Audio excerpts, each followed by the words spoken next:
Attention please, advertisements are now running to support good causes. Thank you please.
get ready to crumble.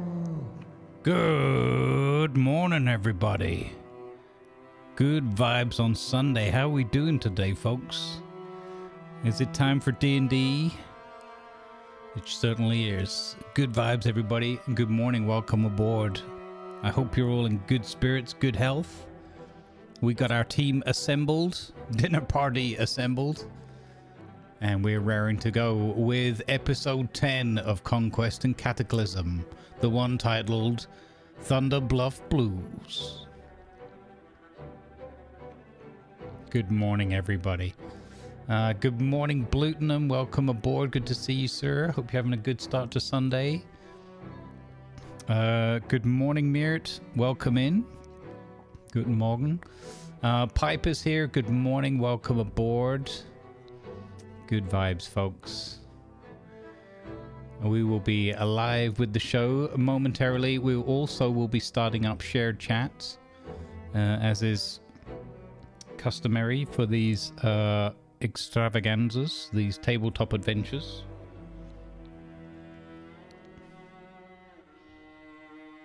So hang on in there, folks.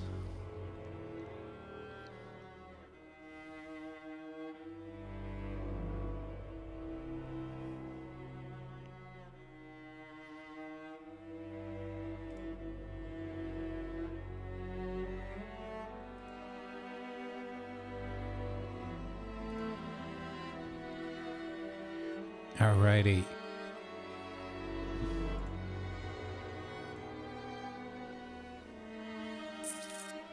Buongiorno.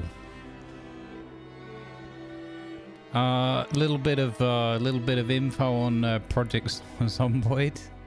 You know, hello, first of all. Hi, everyone. You know how I'm like less is more when it comes to mods and games? And we've been trying to keep the server really simple and clean. Well, somehow between last night and this morning, I got overexcited and found another, I don't know, about 17 or 18 mods that I want to add. It's getting a little bit crazy. Poor Lanovar.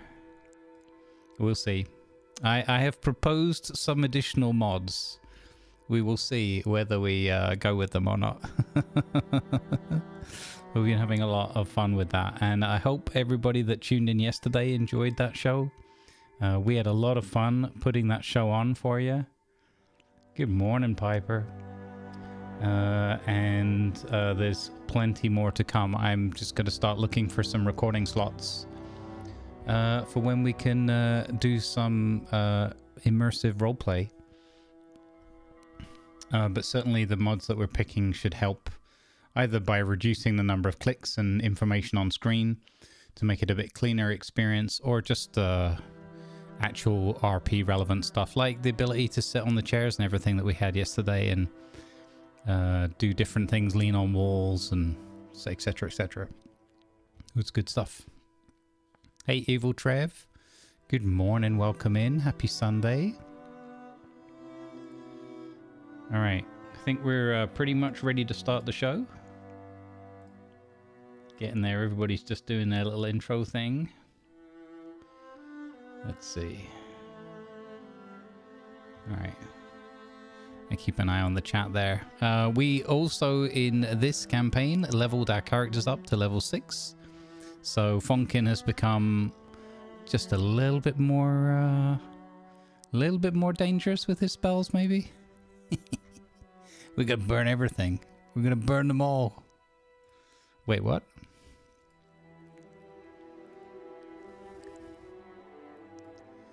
And little gnome from the forest realm of Thribbletop. No, that was the guy we met. Hey, a D20, how you doing? Yeah, plenty more fire. Plenty more oil on the fire. It's fine. Nothing could possibly go wrong as the world burns, huh?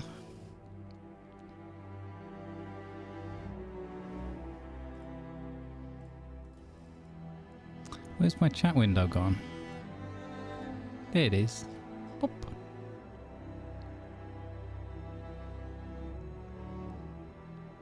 exactly, Gamel. Precisely how it seems to be working. Like, I genuinely don't want too many mods because when they update or break or clash with each other, all the usual things. But unfortunately, at least for build 41, you do need a bunch of mods to make it more immersive and more enjoyable. Just takes some of the slight little vanilla pains away. You could do it in vanilla, but I think we'd miss out on quite a lot of stuff that will be very fun, like cinematically and thematically for that world. So we'll see. Now is the time to test it while we're kind of getting familiar and working out what works well together. And maybe we don't want to add all the ones that I've selected. We shall see. What I don't want it to do is become a real nightmare to manage on the server side. But since we're aiming to do something where we do dedicated recording sessions rather than live streams, it should be manageable. All right, I'm just waiting for the signal from everybody.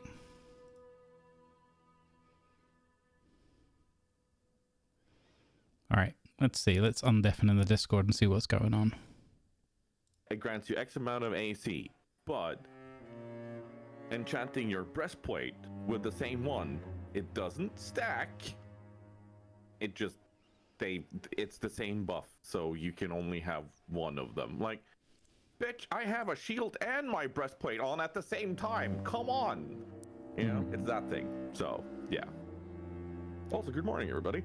Good morning, Tiger. Oh, I've just ran the way too epic intro, and like, I'm when I first made that thing, I was afraid that I had grossly oversold this campaign. Now, this might be foreshadowing, but I have a feeling that today's episode is going to start to live up to these things. Uh-oh.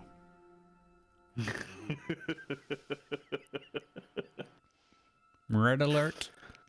Doc was being sassy in my chat yesterday, and I asked him very straightforward, "Hey Doc, do you remember what happened last time I said I had prepared?" yes, you got to be some stats as well. Do you guys remember what happened last time I had prepared fully? No, not anything good. I think No. the world was covered in sunflowers and they all lived happily after. Yeah, Wait, there's people that had good things happen to them? What? Excuse me? That was on a different plane, a different realm. yeah. I think I had one good day, and I do believe I was knocked out and dragged somewhere weird that day, and then I accidentally murdered someone. I think that was my one good day. Accidentally. So yeah, no. Last time I had sat down and fully prepared and not just gone with the DM vibes and whatever you want to call it. Was the Salt Flats fight? Oh boy. What have you done, Doc? What have you done? Doomed us all, you fool. Anything interesting? I am very much looking forward to this day. And very aptly, Pretzel has given me super dramatic violin music right now. This is good. But how are we feeling about today, huh? Feeling good? Feeling ready? Worried now. Yeah. Yeah. Confidence Good, yeah. is diminishing by the minute. Yeah.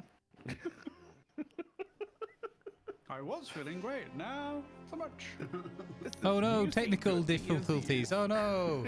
Oh no! Oh no. Whoa. Oh, Oh no. I need like a penny whistle like Gassie's got like. Grumbles, what you need is one of these. Like if you're are you looking at my stream?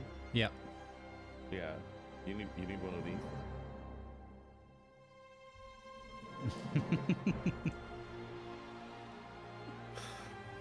You need a technical difficulty screen. Oh, I don't know what happened. It's gonna. I don't know what. I don't know what's going on. But Tunnel. Yeah. Yeah, everything's breaking up. Oh no.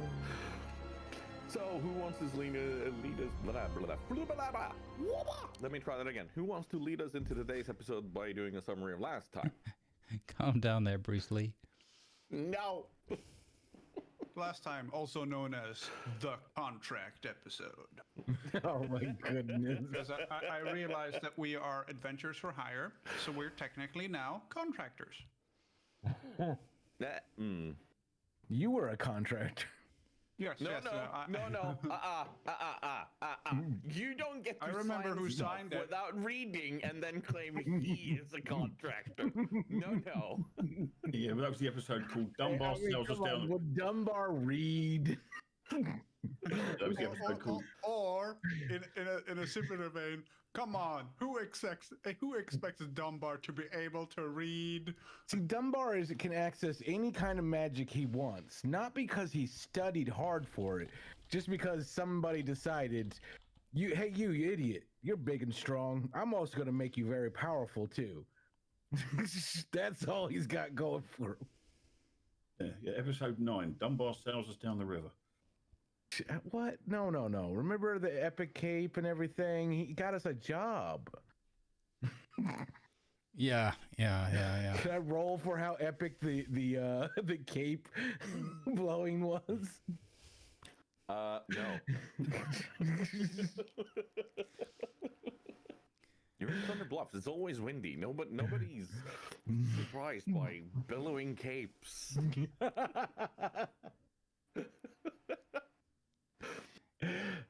He makes his cape not billow as a free action. Yeah, there you go. The cape's just a solid shape. And everyone's looking at him like, huh? Isn't it supposed to be windy here? What's going on?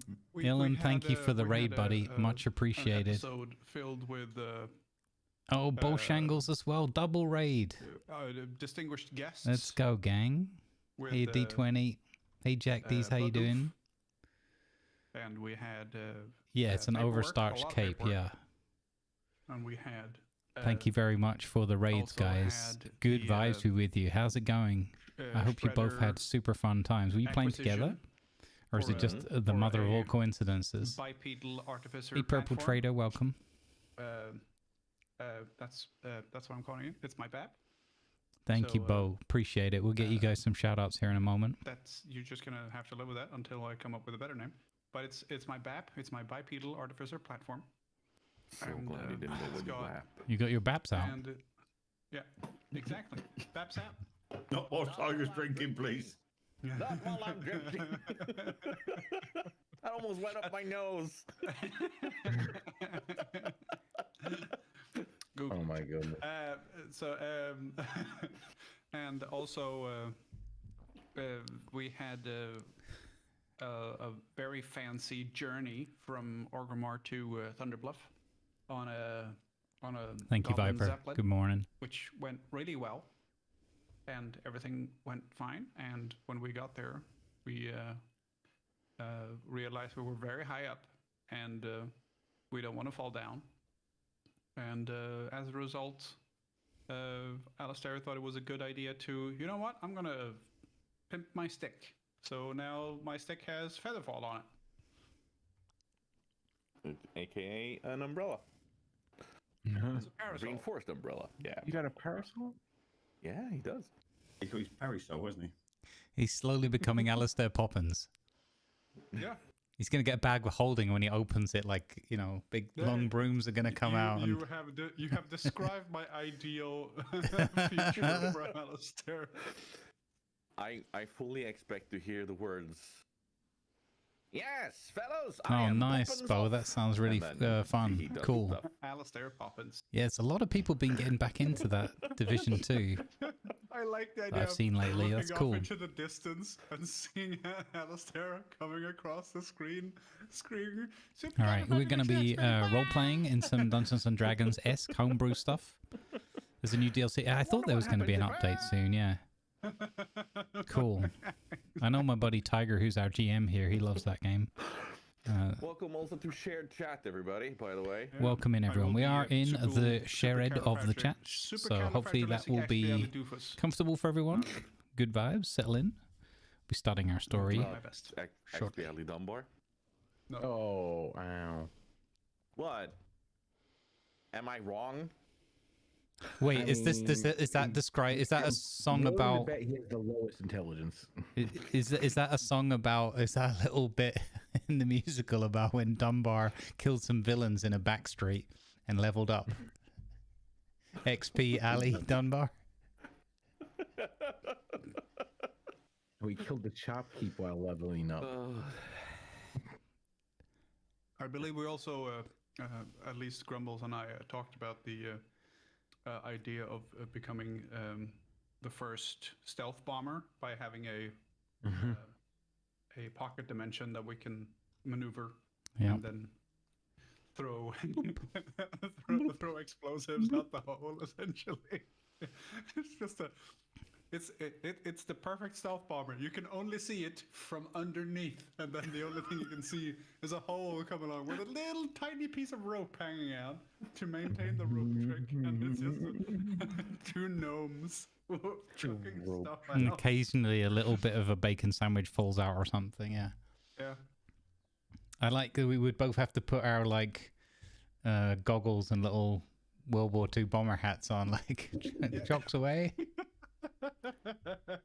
Yeah, you're totally not inside of a magical sphere that keeps you somewhat safe or anything. There's no wind effect or anything. But no, you have to have the goggles and everything. Yeah, that's why I made the goggles, man. Pilot Bombardier here, go ahead, pilot. We are moving at blistering speeds of 3. 3. Yeah, there you go. Put on your helmets. We'll be moving at speeds of 3. Anyone else want to add anything? Doc, what's your certain flavor text to last time's episode? All I can remember is us getting sold down the river by one of our party, getting signed up for something we knew nothing about. Just that he gets some fancy fireproof or semi-fireproof armor. Don't know why he wants fireproof armor for. I mean, it's not that long. That's happened before. Went into a shop that was full of armor, and I think Alistair was rewriting the contract so that we could all get some armor, but I'm not sure if we all chose what we were getting yet. Because we're looking for some sort in my DMs, to put it like this. So, even though I explicitly told you all. Sovereign, thank you very much for the tier 1 and the 8-month streaking. 10 in total, much appreciated. 4'1". I'm sure that's going to work out, but we're going to send Dunbar first, regardless, because he's the one that signed us up to this lunacy. He's going to stand there and billow his cape out and try and intimidate the dragon or something, you know. The messed up part is Dunbar probably by himself can get in and steal a whole bunch of scales off of like the dragon's cave or something and get out and just walk out to you guys and go, here you go. He might be able to do that. No, well, what we're going to do, actually, go ahead, Doc, go ahead. What we're going to do is we're going to send Dunbar in first. He can stand at the front of the cave and intimidate the dragon while we sneak around the back and nick stuff. Now, I want to point out to the audience at home. What Dunbar is suggesting is that he uses his stealth to try to sneak into the lair of the Black Dragon aspect. Deathwing himself, Neltharion, the highest, most ancient dragon of all the Black Dragon flight. He is suggesting to do that, and that his stealth will be perfectly fine, and not at all noticed as he's approaching this ancient dragon, this world-shaping dragon. Yeah, no, it'll be fine. Go ahead. Problem is, Dunbar will think he can actually do that with his level of intelligence. Oh, yeah, that's fine. You breeze, don't worry about it. While the dragon's numbing down on Dunbar, we're going to get the scale. Grumbles. Yes. What do you have to add? Well, I had a nice chit-chat, chinwag, smoke-blowing session with an old Tauren called Cairn, I believe. and we talked about a number of things, including possibility of a path or a way to return home or to our plane of existence, or however we would describe it. And also, Vonkin learned about. Well, you have to correct me. I think it was in character that he told me about the sigil, right? The symbol that I had seen. Yes. Yeah. Okay. Yes, he did. So I learned about that, and that possibly the journey to return home might be hindered by my unfortunate person, because something was trying to reach out and touch me inappropriately. In his mind, Yeah, everybody. Yeah, Don't make it mentally. weird. Mentally touching. Mentally. Mm. Yeah. Don't make it weird. Stop it. Too late. Yep. Tentacles of the mind. Okay. What? No comment. We don't talk about the fact that the Quacken tentacles are coming out of my head each week on this screen. And Damien, what do you have to add?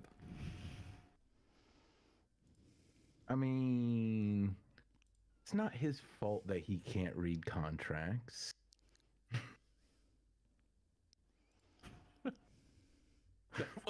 That's what you have to add? That's nothing I else? mean, they literally covered everything else. They covered everything. Maybe Like, don't sign us up. They upsold him too hard. It was too good. I mean, It's he would true. have probably sold part of his soul away, and without even knowing it, he might have. I don't know. Lima, you read it. Was my soul in there? I think a limited rights to use of, but not exclusive ownership of the body hereafter referred to as the item. And you shouldn't assign Sorry, that, basically. The tool. He's known as the tool. Yeah, sorry. Tool. Limited use, but no ownership rights to. Wow. It's a sneaky way that I can give a few jabs. No, I want to point out, Potential I punishments absolutely love included. all of these. I love all of this. You all bring your own flavor into this, and I absolutely love it. Now, not that I'm gonna say anything here, but I would maybe personally, if I had a character that couldn't read, being presented with a contract, I would maybe go, "Can I go get my friends?" Or, "Please hold, I need to check something." Dunbar is a strong independent dragon.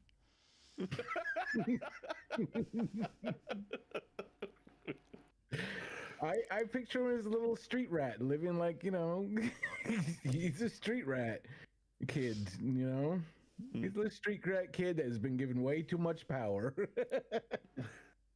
and not the intelligence or wisdom to handle it. Hey, Disco. All right. Hey, Well, Ratty. Welcome in. Good vibes. Before we jump into today's session, here's a word from a sponsor. No, we don't have any sponsors, sadly. It would be cool though.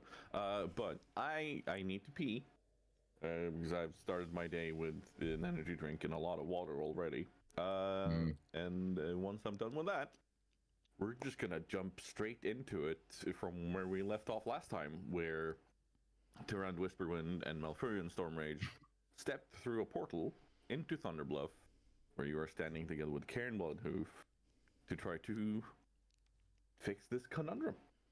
All right? Excellent. This week sponsored by Cairns Coffee, Bloodhoof Brew. If you need to hoof it, Nice. I love this one. Enthusiasm is a great substitute for ability. That should be like Dunbar's slogan. I like that, but with enthusiasm spelt wrong. Yeah, of course. That's way too big of a word for him. Yeah. He gets 6 letters in and he's like, what is that word? It says enthusi something. It has 3 syllables.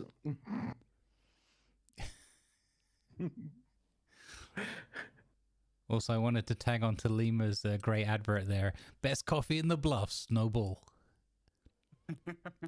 Oh God.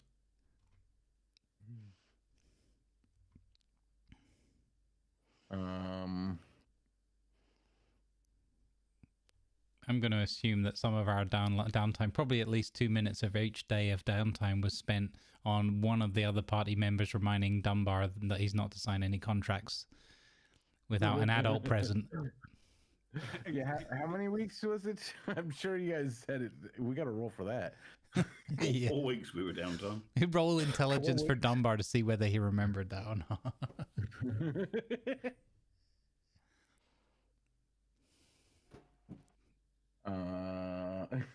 Actually, that's a good question. That's a good question. I'm really gonna actually roll for that. All right. While you were away, Mr. Storyteller, we were just discussing how many times in the 4 weeks downtime we'd reminded Dunbar not to sign anything. So he's now going to roll for that, apparently. If I actually remembered, if it stuck. You know what?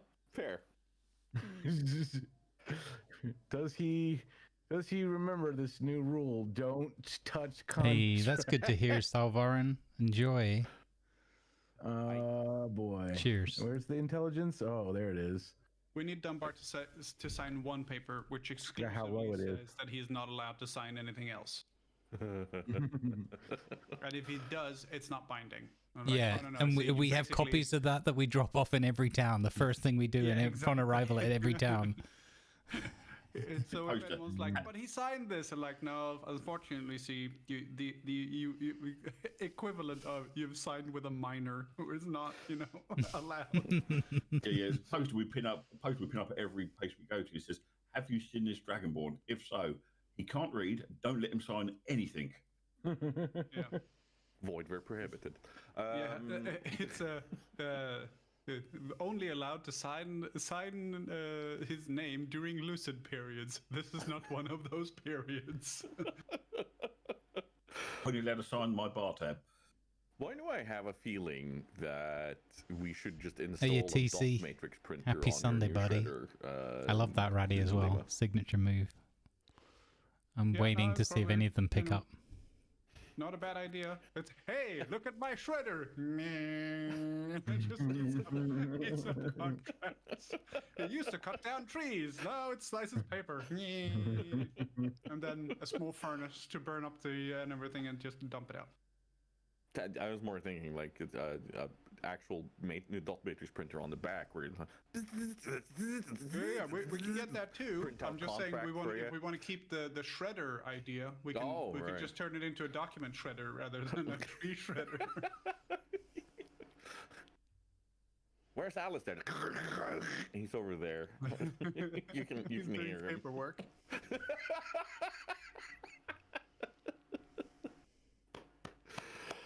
Excellent. All right. Are we all ready to step into the scene? Yeah. All right.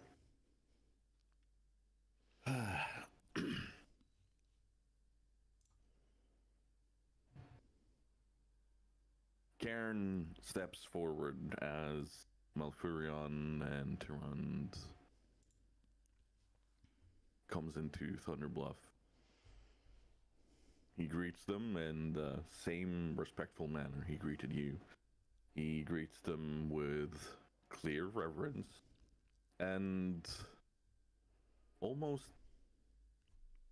a friendship-like embrace for Malfurion.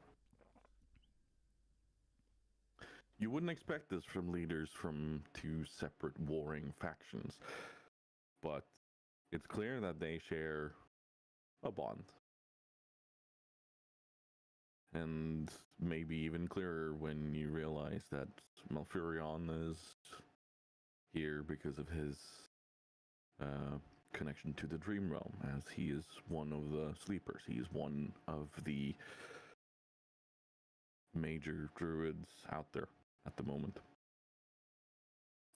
Tyrande is here because of her connection to Elune, or the light, And Cairn, with his knowledge of the spirit world, these will be your guides. And it's not many words being exchanged between them, but they are clearly in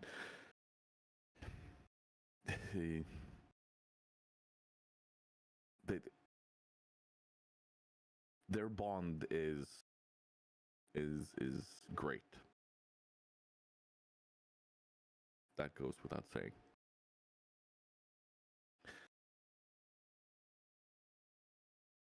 Cairn hands them the usual offering of his pipe, and you smell the sweet smoke of the leaf that he offered you to spread where you guys are having this meeting. Tauren warriors and hunters and everyone in their finest armors are lined as honor guards around the bluffs.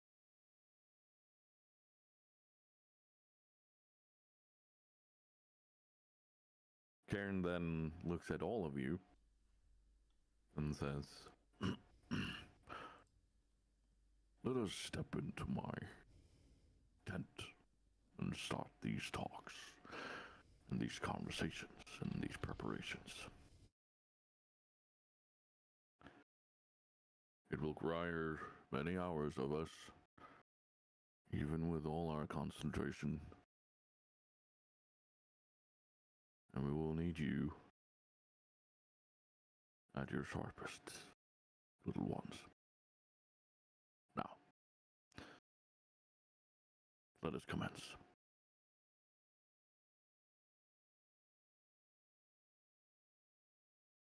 You all sit down in the tent, and you get to observe a wonderful conversation regarding all of these gods, these dream realms, spirit realm, and everything between these three. And through these conversations, you understand just how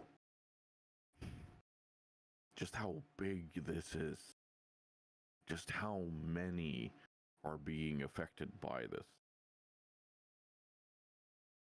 You understand just how intense this might end up being.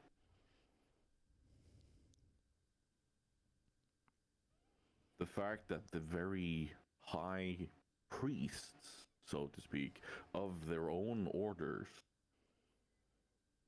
aren't there to do this, but they themselves, like the most powerful of their kind, are there to do it, should speak to the amount of magic and commitment that is being pooled for this.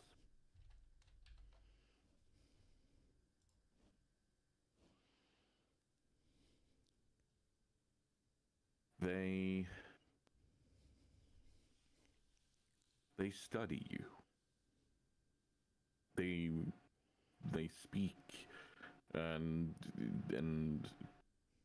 you feel as if you are no longer you're no longer just being treated as these strange intruders.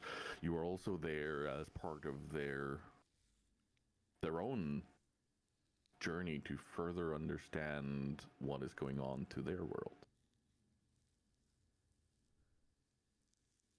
They have questions regarding your religions, your way of using magic, your understanding of the interplay between dimensions such as the shadow and dream realm, but also the understanding of the pure mechanical side of how does your world work? Good vibes, Goose. How do you generate power? How do you generate energy? Let's go, nat 20 on the good vibes. They are not just there to witness and see you and study you, but they are there to fully learn from you about how you have been able to actually survive in their world. Because as you've learned on your travels, you are not the only ones that have come through. There have been others. They have also survived, but you get an understanding that there have been those that have come through and not even survived a day. Not because they've been mauled by something or killed by a bear or whatever, but because their existence was wrong to this world and they were torn away into nothingness without explanation.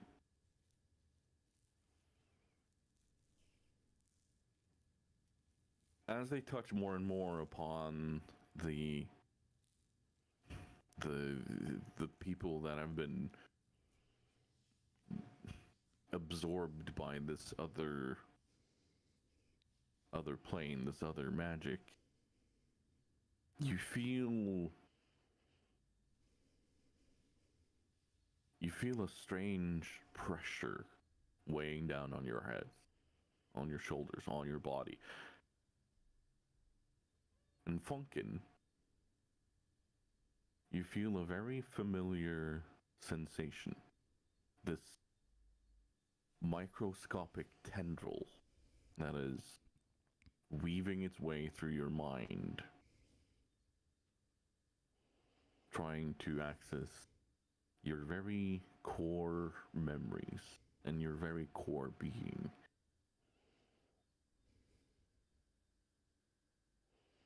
But as quickly as you notice it, it goes away.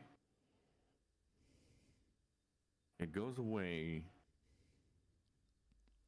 when all three of these leaders stare at you with kind eyes. And you can feel the mind of greater beings almost sit around you and in a circle to make sure that you understand that you are protected. You are being cared for.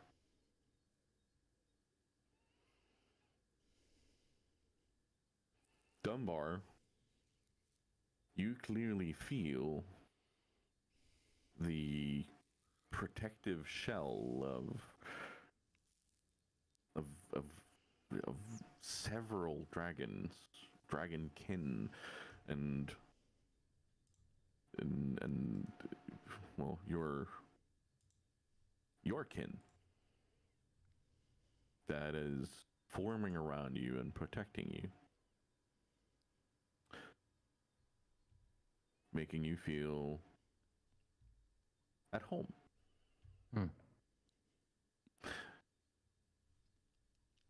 Ragnar, as you hear them talk and you feel this sense of protection building, it's indescribable, but at the same time you feel as if you are sitting inside of a mountain. You are inside a giant mountain fortress that is covered in the markings of your god. They are covered in dwarven runes that you recognize from your homeland. Alistair, you are standing on a stage receiving an ovation. You're receiving applause, reverence from your fellow kin. But you're not only receiving this, you are feeling a sense of great accomplishment and great unity. You see Well met. gnomes from all the different tribes in front of you, from all the different types of gnomes, and they are clearly celebrating a great accomplishment for all gnome kind.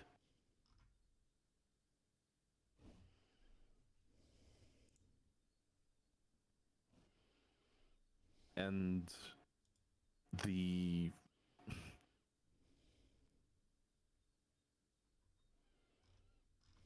feeling slowly dissipates, kind of in the same way that,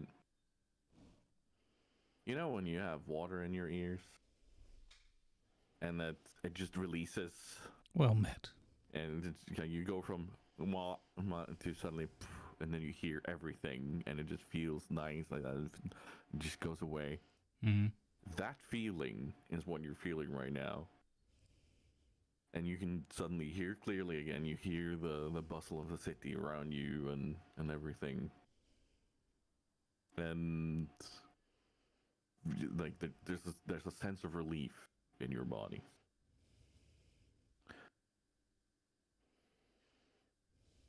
And that's when you hear Karen go, "All right, our friends are anchored. We may continue."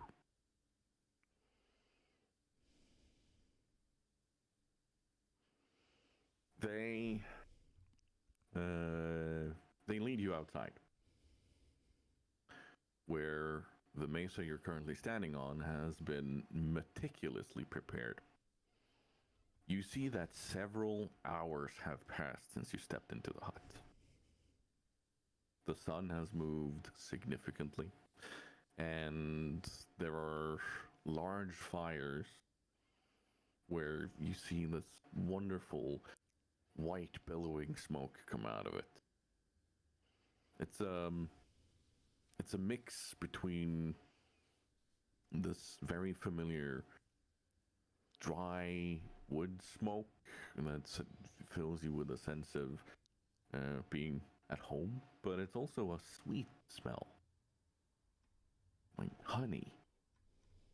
There's a very fruity smell to it too, like that of flowers, of fresh fruit. There is the Morning, Silver. soul-warming Welcome aboard. smell of freshly cooked bacon. And the entire party woke up when I said that. Bacon?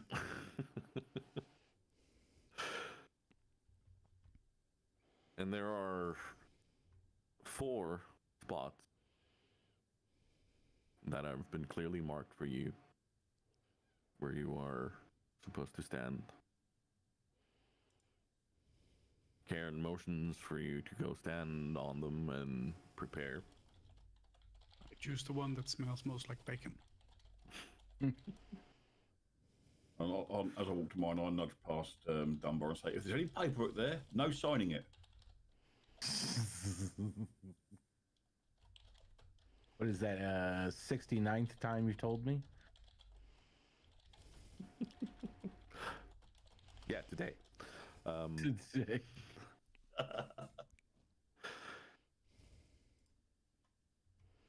They stand around you, and they start doing their chanting. You feel a sense of it's a comforting pressure, like a warm hug that hits you, but there's nobody near you. There's nobody actually touching you.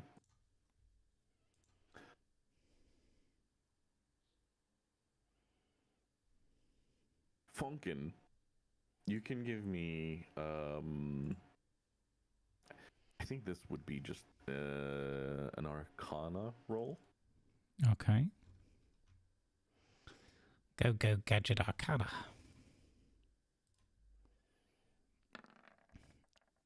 Mm. What is your Arcana's +8?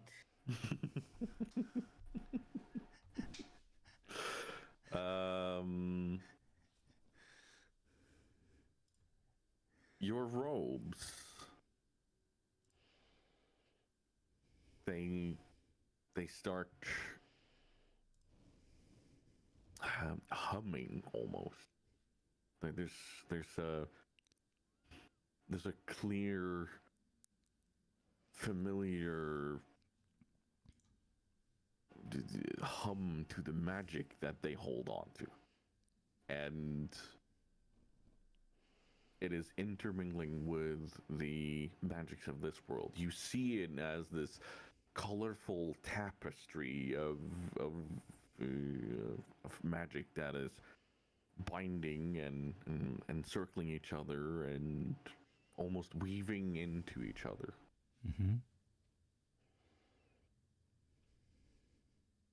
You get the strong urge to try to meld and kind of shape this with almost with your hands. Like you can almost touch it. Mm-hmm. What would you attempt to make out of this? That's a good question. I think he would try to like weave his hands and everything. And like his eyes I think are open but kind of like almost glazed over a little bit. Just he's not focusing on anything. And I think he would slowly move his hands and start drawing like an image of the forest that he was born and grew up in. Just like a setting that kind of just, it's not super accurate, just like smoky, like a watercolor that's too watery or something. Something that kind of reminds him of home and safety and sanctity or whatever, something that's very dear to him. In like a School of Illusion kind of way. Nice. Dunbar, you see the energies of this world shape into flying beings that are constantly, slowly circling with each other. You have the White Raven that is circling together with a dragon. They are constantly circling with each other, looking at each other. And you hear very familiar voice from these. It's beckoning to you, it's calling to you to find your way home. And in your mind, in this state that you're currently in, this dream / shadow realm that you've started learning about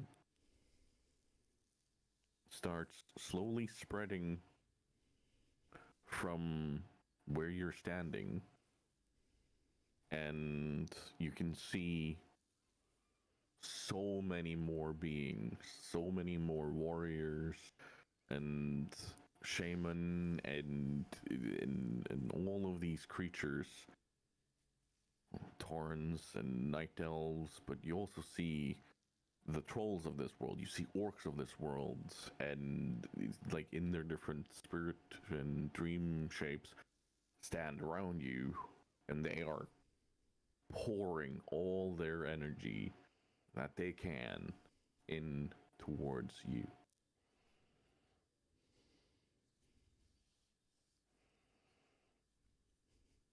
Alistair, your staff, your parasol, if you will, is... You hear a sound of wind chimes from it. Ugh. That's not good. You hear a very familiar sound of wind chimes from it.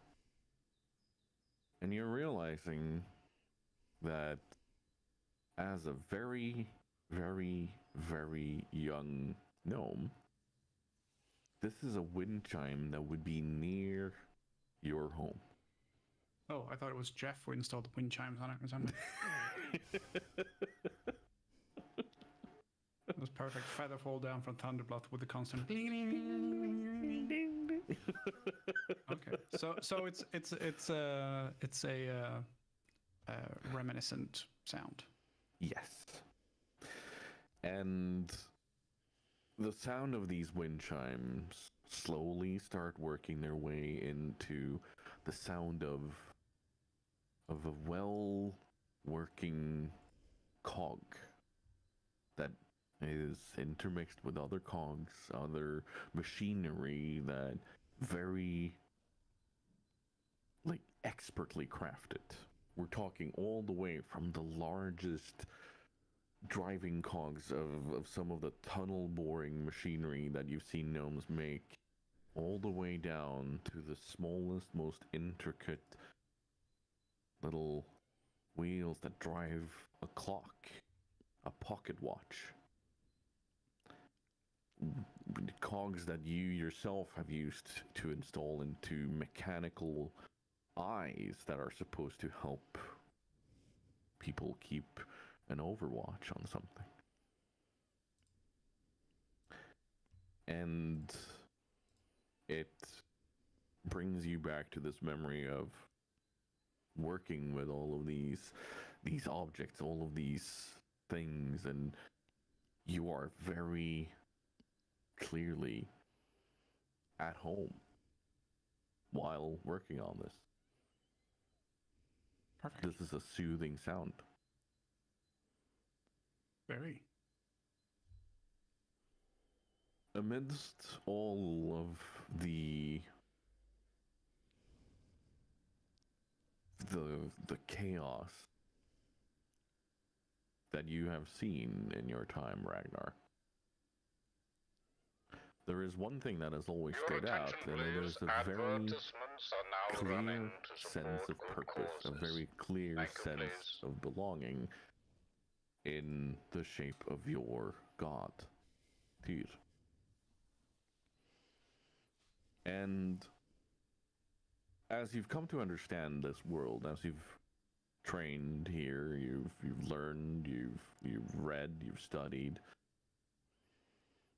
you have started understanding that what they call the light, what the paladins of this world call the light, and the priest,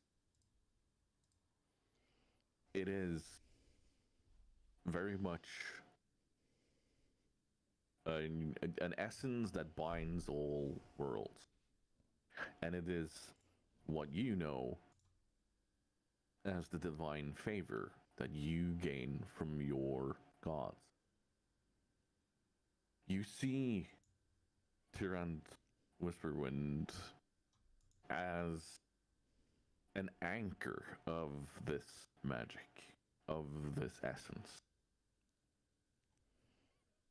And being this close to her, to it, you are also very clearly seeing your way home. And the light that you are starting to kind of absorb and see around you is taking the shape of this dwarf that you saw in your dreams not long ago. Well, it's a bit over a month ago now, let's be fair, because you have been in Thunderbluff for a month, but you very clearly remember this dream. It's something that has returned. It has stood out to you. And every time you have seen this dream, you see more and more detail. More and more detail about this being that is trying to fight off almost the very definition of chaos by being strong, by being a protector.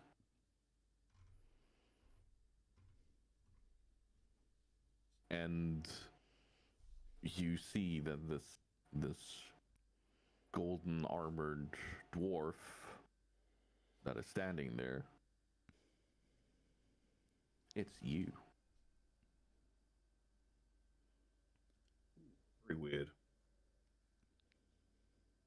And you can feel that this avatar,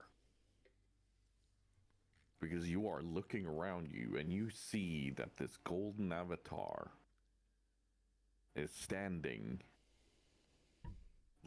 with a broad stance, armor and everything, shield and weapon ready to go, and he's standing right above you. Like his entire being is so enormous, but it's very clearly an avatar of you.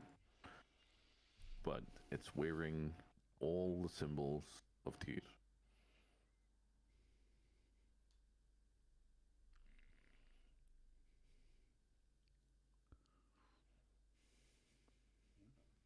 Tyr appearing to me as a dwarf, because I don't know what Tyr actually fully looks like as a being. So I'm assuming he's appearing to appease me in whatever form he feels will best.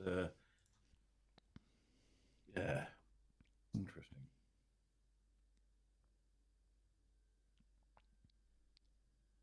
Tyrann and Malfurion look at each other, and Cairn draws a long breath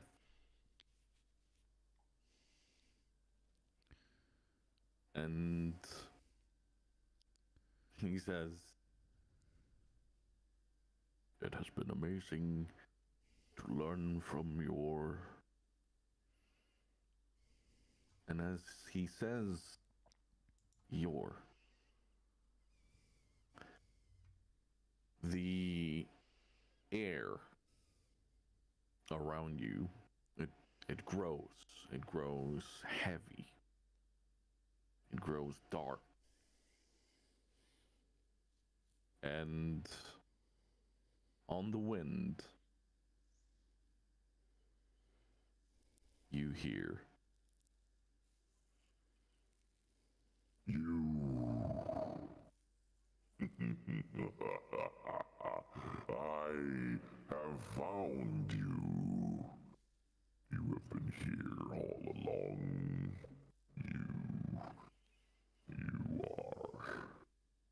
You are mine.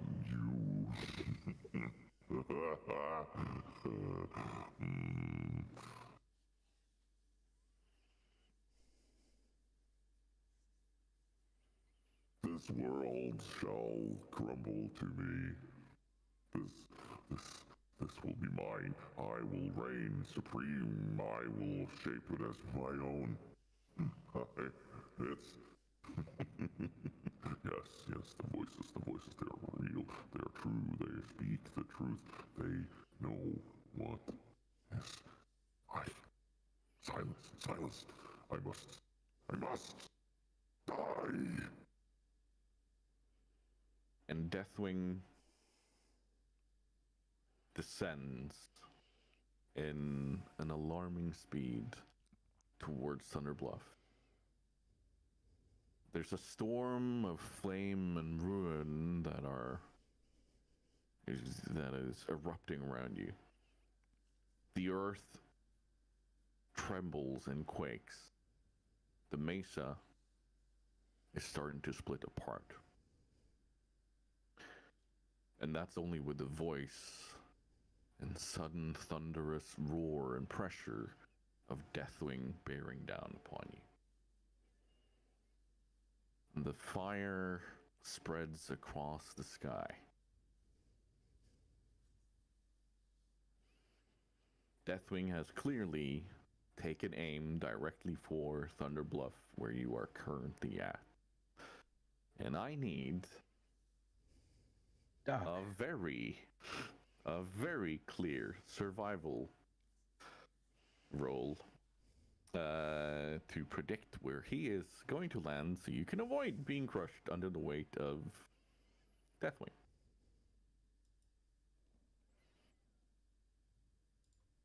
I need that from all of you. What you've done to us, Doc. Well, yeah. I think I might be finding a piano. Oh, nice. 19. I got a nat 20, but you still got 4 Yeah, more than me. plus You one. have a plus 6.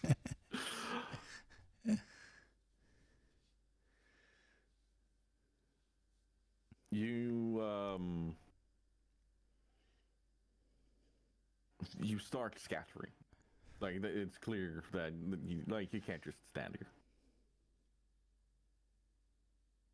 Funkin and Alistair quickly scatter and run in a direction where they feel that they're going to be safe.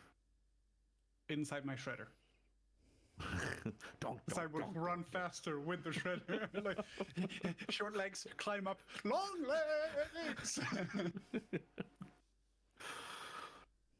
Ragnar and Dunbar, you dive to the other side.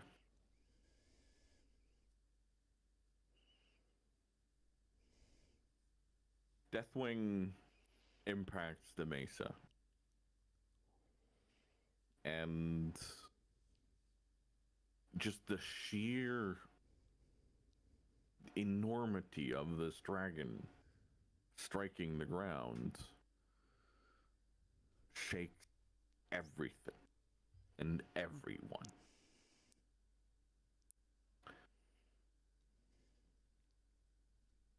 The tents, everything that has been prepared, it's being obliterated by him. The ground itself, as he lands, there are rocks being shot up through the ground, and I'm gonna need an athletics roll from Doc and Dunbar, or from Dunbar and Ragnar. Sorry, I'm gonna try to use character names here. To see if you avoid this or not. Athletics. Athletics, Yep. well, great.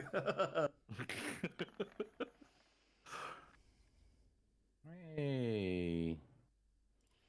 Not the worst roll I had. Nice. Yeah, both of you. You can feel that there's this enormous earth spike that is about to pop up and pretty much spear both of you, but you roll away as this otherworldly, like it's not from this plane. It's not from Thunder Bluff. It feels like it's come from somewhere dark and sinister, and it's not supposed to be here.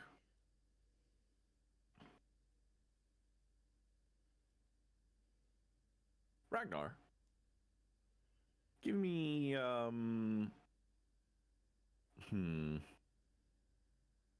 give me a knowledge religion if you have it, or whatever you feel is closest to that. Religion.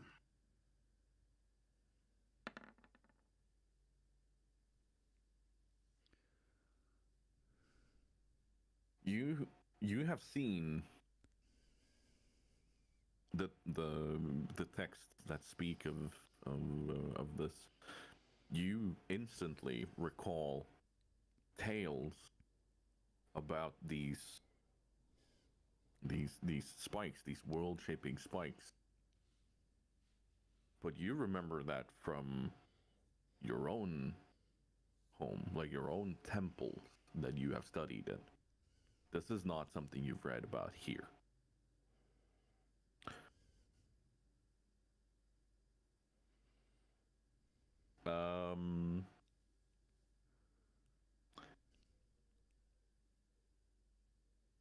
And Funkin, Mm-hmm. give me an Arcana roll. Okay. Because you, while having been here, you've walked around the mesas, you walked around the Elder Rise, the Spirit Rise, Hunter Rise, and you've seen Ooh. that there are, like, Thunder Bluff is shaped and set up in a way like this because of the innate magic in the land. And as you're standing here and you're watching the chaos of Deathwing land on this precipice on the mesa here, and people are trying to get away, some are trying to fight it. You clearly see the arcane ley lines of this land, and you can feel the protective nature of these, and that they may be used to harness more magic for the protection of people, of you, of whoever may need it. Mm-hmm.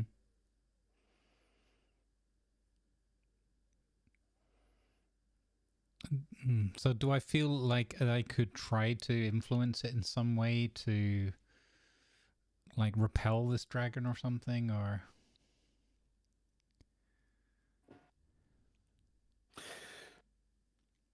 The force of Deathwing is too great. Like, you do not feel like you could inflict anything upon him. Okay, but on these spikes maybe, or?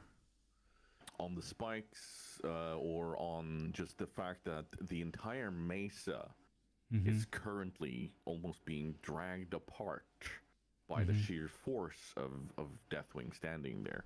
Okay. So by using these magics, you could manipulate them to do something good. I think the first concern he would have is this whole thing, like, collapsing and falling apart, and just the amount of death and destruction that would bring. So I think his first instinct is to try to, like, reinforce what's going on. I don't know if that means manipulating these spikes so that they actually end up forming more of a protective belt around it, or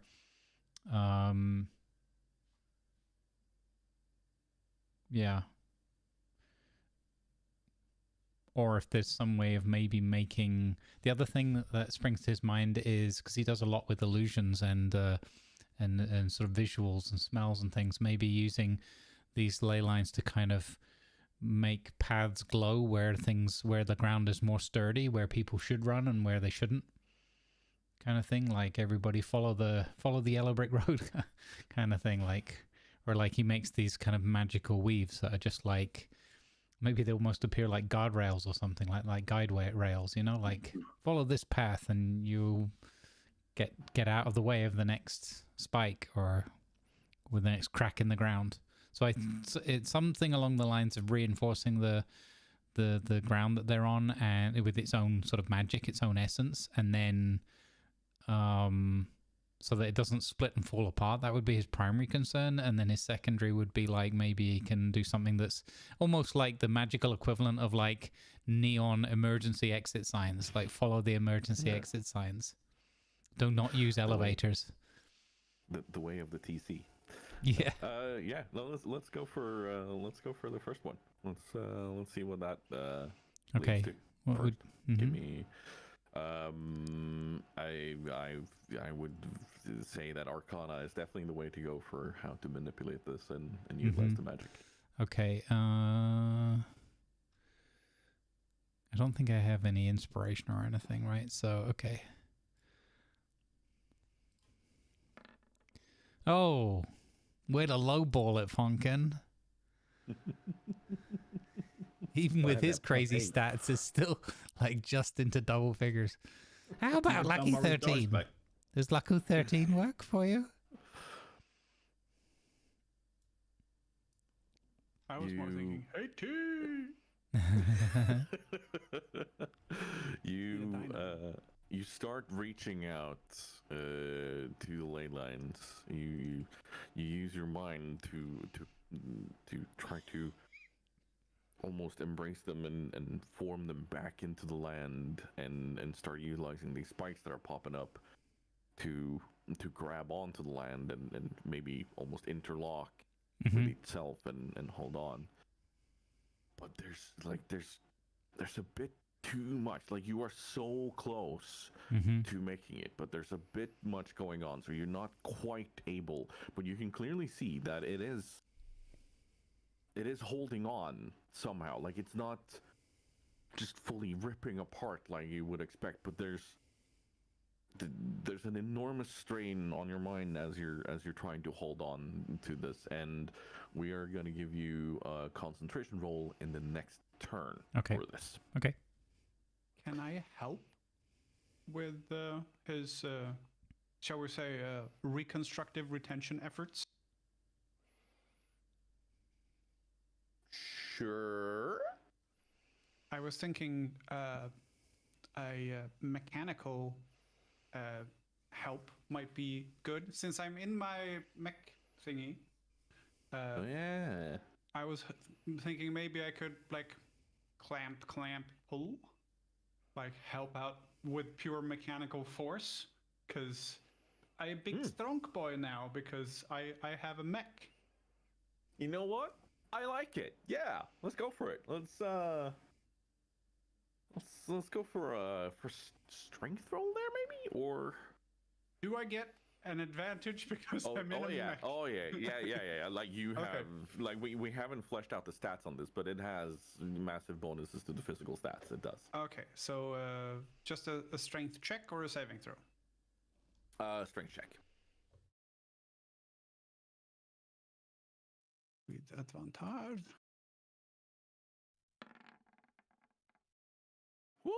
16 is not bad. Yeah. No, it's way more than 16, and yeah, you clamp these large hands of this suit.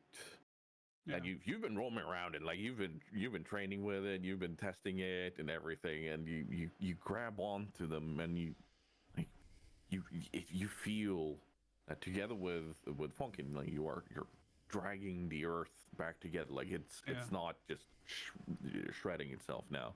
I like the idea of having the left hand we know is like the clamp thing, because that's what you grab the logs with originally.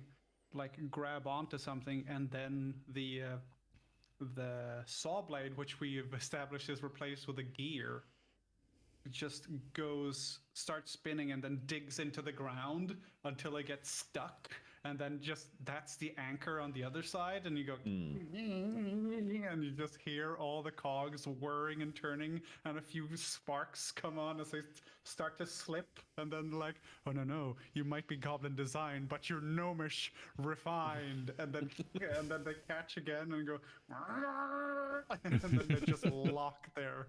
Like, you are under enormous strain right now, but also you are very well crafted. Doc, Ragnar is caught in almost a trance-like state. You feel your very being. You are not just the normal size of you anymore. Your view, your senses of the world around you has shifted to where your avatar is. This glowing avatar with the armor and the shield and the weapon that is standing here and almost being face to face with Deathwing. Well, no, he's far larger than that, but you are enormous, and you feel the energies around you. Your physical body is,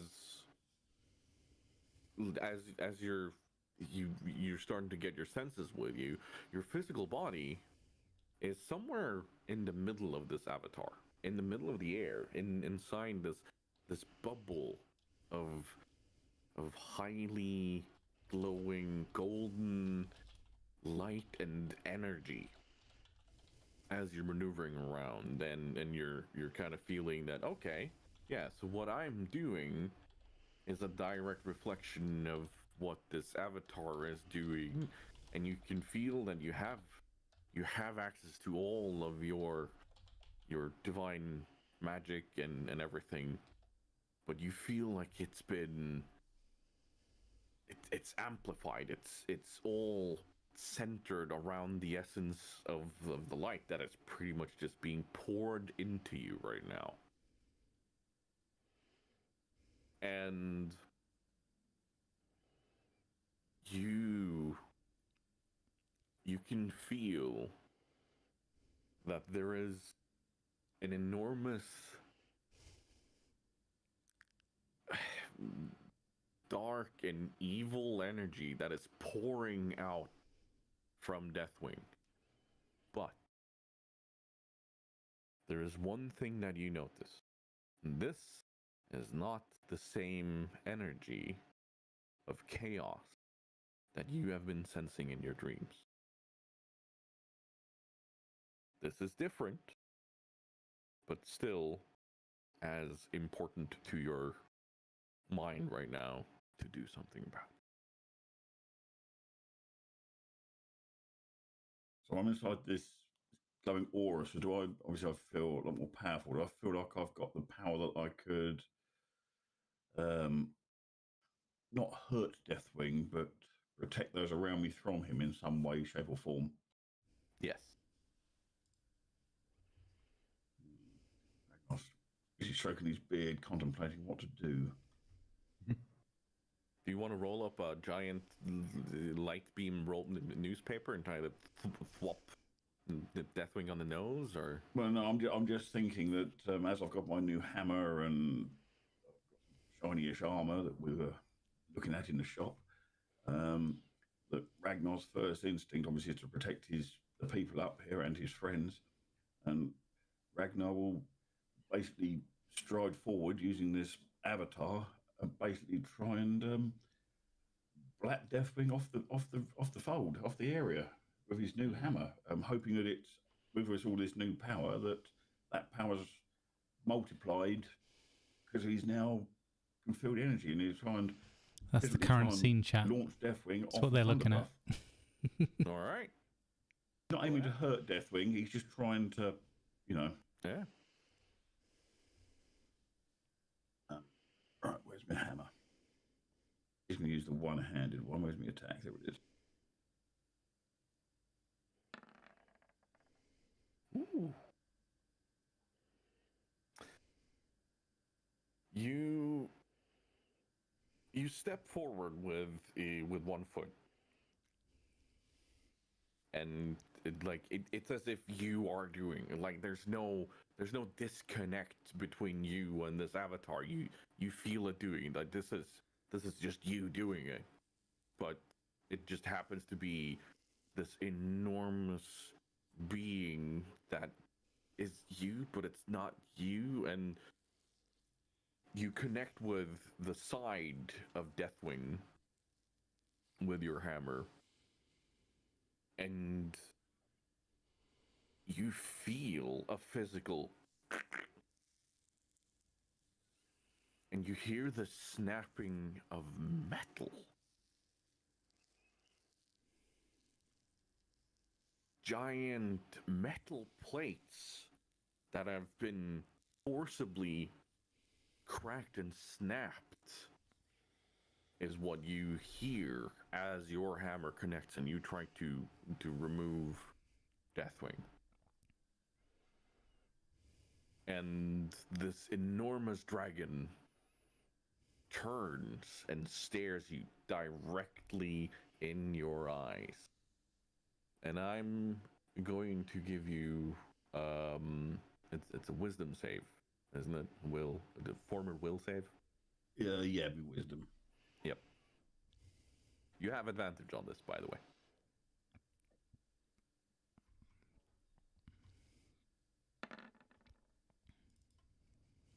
What's for that?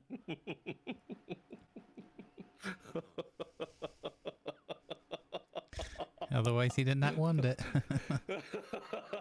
I would have done about it otherwise. Dead already. Now you feel this enormous dragon soul attempt to kind of crush your mind with his, but you are withstanding it. You are holding your own against this giant being. Dunbar.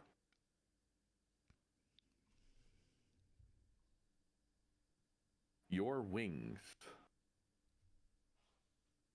take form. And you can feel them create a protective, like a protected layer, almost like the Batcape, for Batman. You can just and then deflect bullets or whatever. You can feel that it is like your wings, spectral as they were, they are now physically being reinforced, and the pebbles and dirt and everything that would normally be hitting your head right now because of everything going on is bouncing off harmlessly. Like, you can feel it, but it's not causing harm. It's not causing you physical pain. That it's actually hitting your wings at the moment. And the voice in your mind that you've been searching for off and on is very clear when it says, "Fight."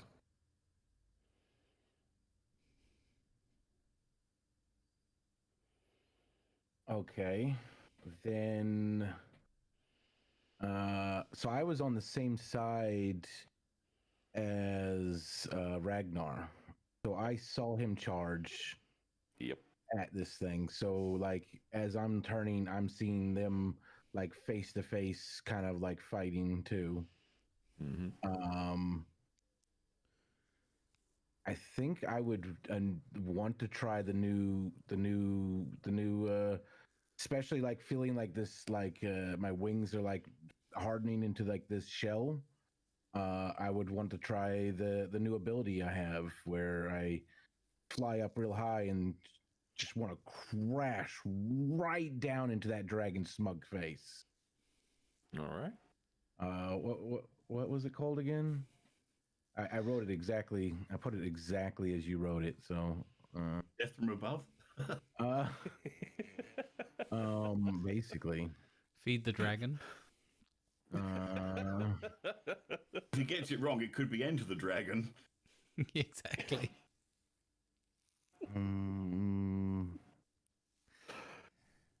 What was it? I don't know. Oh, yes. When we said face the dragon, we don't There it is. run your face into its face. the shadow wave. So Yep. I fly up real high, dive down, and I land with a thunderous force. right in the, like right here, if I can, you know, right, just like the spot between the eyes on the nose. So his eyes are already a little further side because, you know, he's a dragon. But I just want to land in that big space right between his eyes. Go on. So he ends up in the space between his jaws. What do I have to roll? I don't have to roll anything with that one. He rolls something for that one. Let's see here. Do I have to? Oh! Oh. See? We got a 1. Justice for Dunbar. There must be like so much psychic force exploding when he hits him that you just might, for a second you just can't even see him. Like his face is just gone in like blackness and wisps and everything. You quickly take to your wings. You give them one flap. And you shoot up. And you can feel your momentum stopping, and it's like, okay. Yeah, this is where it's at. And you start curving your body and aiming downwards. And you clearly see the head of Deathwing as it turns towards Ragnar. You see your landing spot. You already know. Yeah, you're gonna hit right there. You crash into the bridge of his nose, if you will. And roll me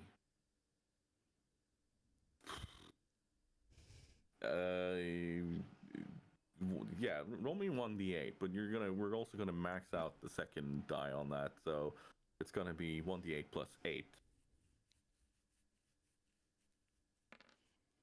Yeah. Ha. Another 1. That's 9 on the psychic damage. Now roll me 2d8 for the necrotic damage. 2d8. Ooh. I need to write this down. Let's see where's that. It was too obvious, Sovereign. 9. Would have been two. It would have been 13, Dwarfception. 8.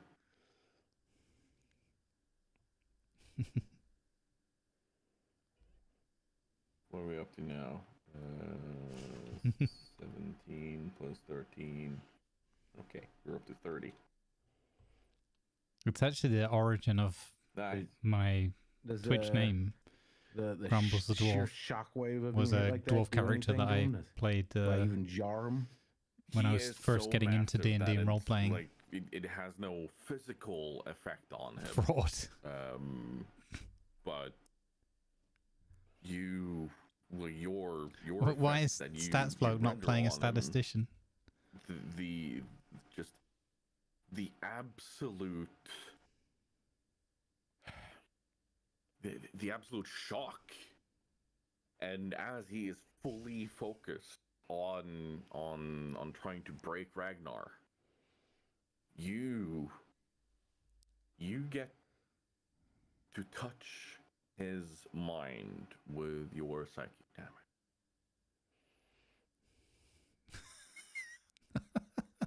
You get an insight into Deathwing's mind at this moment. When I speak Draconic, so I can hear his thoughts naturally. What you hear is what sounds like thousands and thousands and thousands of different voices at the same time. Deathwing is clearly going insane. This is not just one mind anymore. This is a broken being. Lanavar, I cast Fireball and then I loot the And as room. soon as you've heard this, like as quickly as you've heard that, he shuts off his mind to you.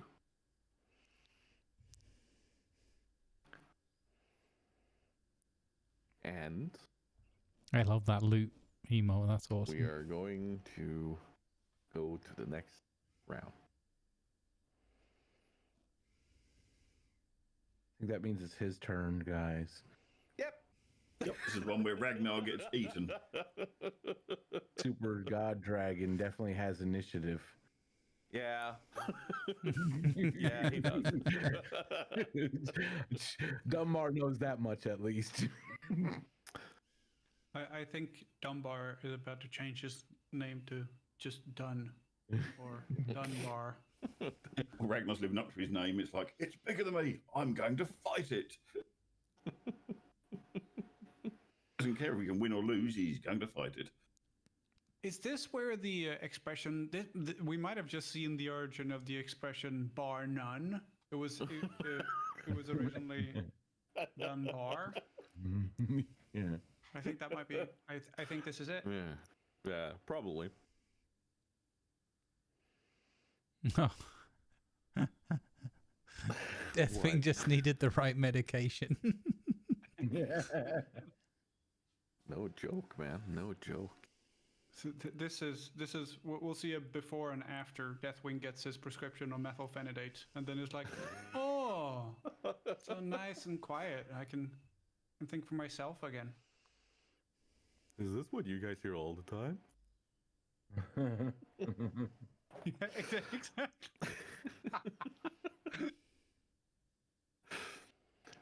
Deathwing being shaken, like you feel, Dunbar, you feel these two eyes narrow in and kind of look at you. Oh no. And he does the whole dog shake where he throws his head to the side, shakes his entire body, and you are thrown clear. You have no problem regaining your control and flying, and like you're staying in control, but like you are thrown clear of it.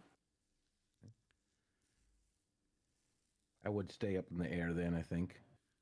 Yeah. As he is shaking, there is another quake in the grounds and in the mesa. So we're going to have another set of athletics for those of you who are actually on the ground. But all of you, now having felt it the first time around, and being kind of locked into your your powers, so to speak, there is going to be a little bit of a bonus for the roll for you. I have that bonus in my mind, but I need you to roll. Ooh. Athletics. My feet in this ethereal body is a bit weird. Now, acrobatics, I realized, would not be great with the giant mech suit on, but I hope my athletics are still good. Yeah, no, it's. Am I technically on the ground? I'm hanging between two pieces. Does that count? I still imagine you as having your feet planted and grabbing. So I don't know if that's what you had in mind. Normal or advantage? Normal. Not great. Yeah, no, you all make it, and Doc with the skin of his teeth. But yeah, no, you all make it through that. Yeah. There's gonna be another thing happening, because as he's shaking, as he's roaring, and clearly not being happy about being thwopped across the nose by a tiny whatever that was, there are cracks of magma erupting all across the mesa. So there's going to be some burning terrain going on. There's going to be some difficult moving and such, but I'm going to need a dex save from all of you. Really? Well, for those of you on the ground. Ha! Get wings. Get winged, nerds. That was very close there. Holy shit. Oh, who rolled it? Oh no. Ragnar was very close to a 1 and it's flipped over to a 19 and then Funkin 2. Don't worry, guys. We're dealing with fire and hot stuff. I got this. Yeah. He should be okay. He's fireproof, apparently. You Oh, take that's 5 fire damage from the erupting magma Ow! around you. Hot, hot, hot. Is that to me as well? Yes. Ragnar does not. He avoids it.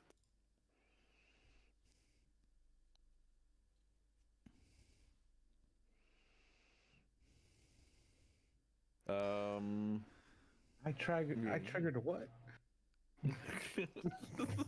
Triggered a what? This is the origin of Yellowstone.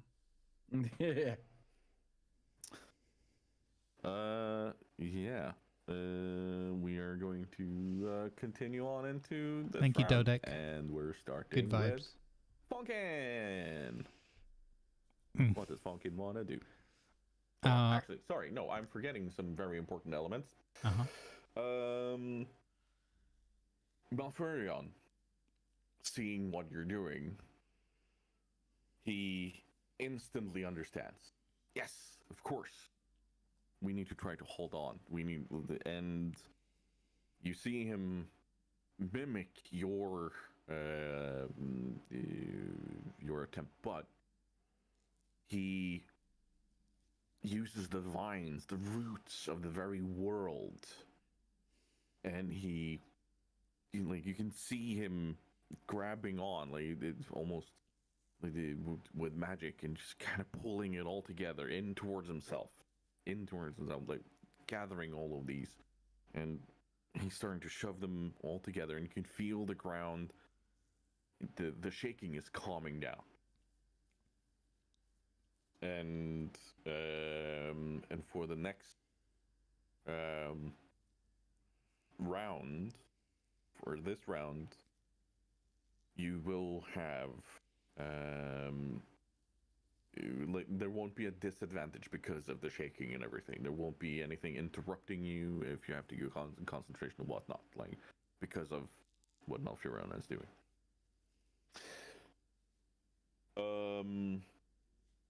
Yeah. And Funkin, yes, it's you.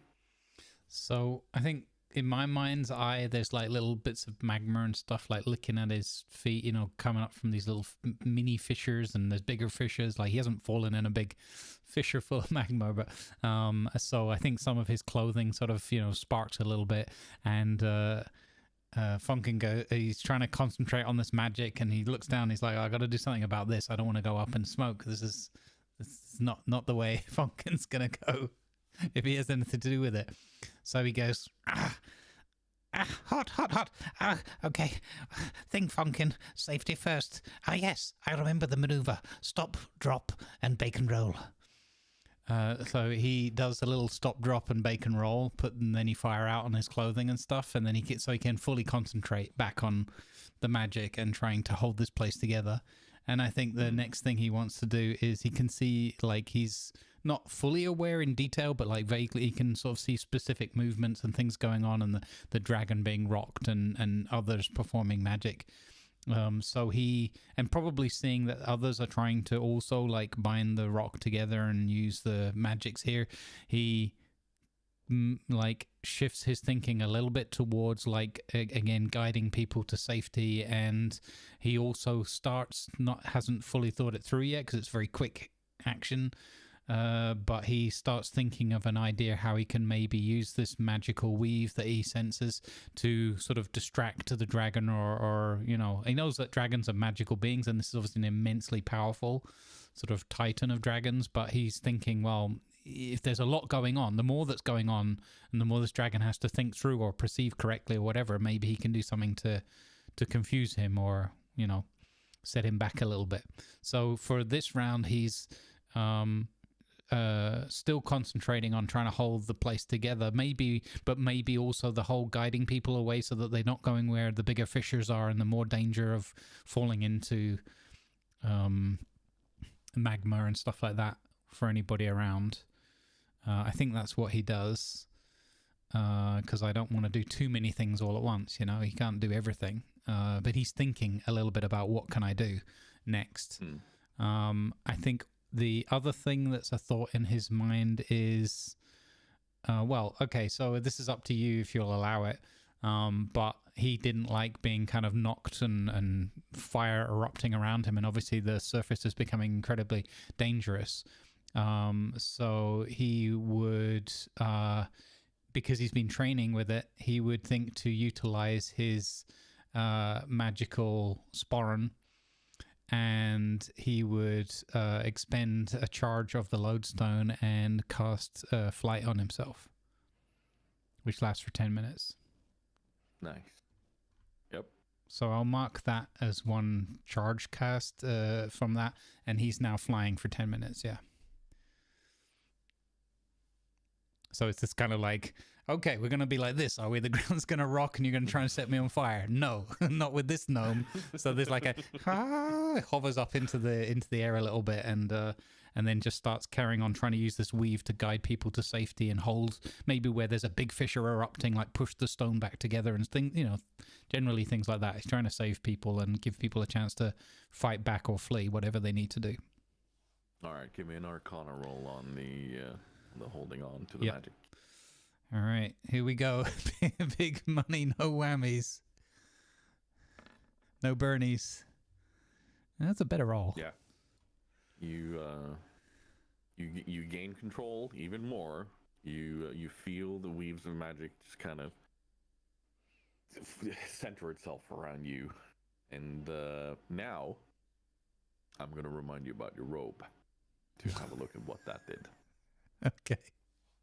Caught fire? No, not quite. You want me to roll for it? Yes, please. 100? Yeah. Yes. Here we go, gang. It's about fire. Nothing could possibly go wrong. Oh. Ooh. Nice. Ooh, Nearly. So close. To the magic Yeah. Close to the magic number. Imagine there's a scene with Deathwing and fire and all this, the magma, and then we roll a 69. That would be hilarious. Anyway, sorry. Suddenly, this RP scene turns into something completely different that we're going to have to do on a different platform. Deathwing tilts his head like a confused dog as sexy ASMR jazz music starts playing in the background. Like, do it like that, do you? No. Pineapple! Whippoorwill!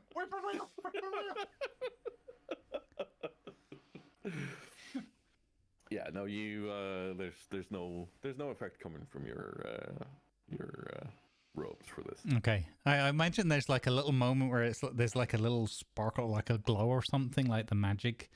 And he's like, uh-oh, and then it just calms down, like his hair flares, and then it calms down, and he goes back to concentrating fully. You kind of feel it as a tingling that as you lift off the ground, you feel the flare of this, this robe kind of charge through you, and you feel your hair go. Yeah. He's like, not now. It's the tea kettle. Yeah. Dunbar is so confused right now. Yeah. When isn't Dunbar confused? All right. Good point. He probably wouldn't like this when that happened.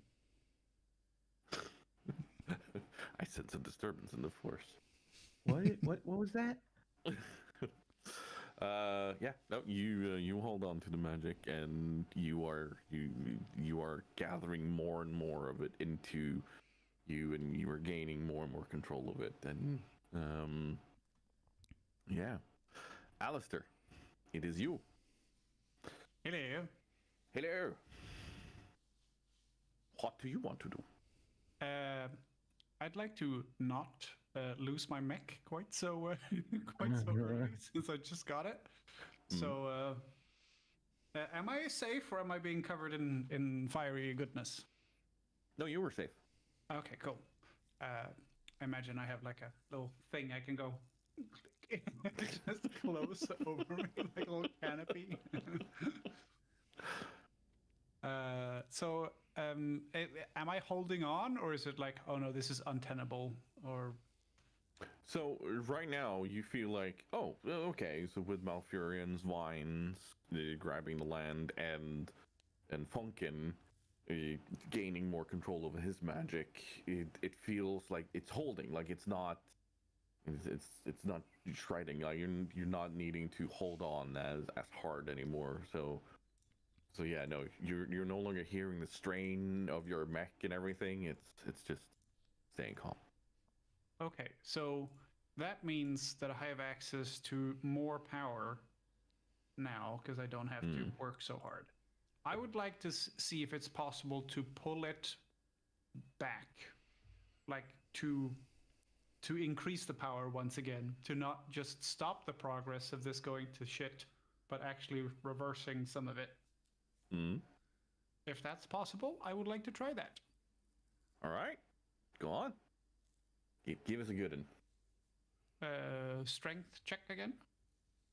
Or Let's make this about your like how you manipulate the mech rather than just pure. Now we're holding on. This is more like, okay, all right. Let's see what we have to work with here. so I use Arcana for that. Yes. Right here. Normal or advantage or disadvantage? Normal. You have an innate little bonus going on from how I'm seeing things. So It was an 18 and then it went to 4. 11 from me, and then whatever you feel adds to that. So you like, as you're kind of letting go, but instead trying to reorganize how you use the mech and such, it's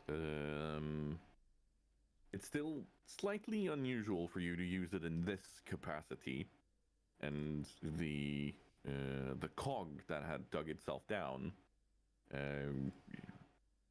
it got jammed for a tiny bit, so you're kind of just shaking that loose, getting it to work, and so on. But you are actively part of the three that are now pulling the land back together.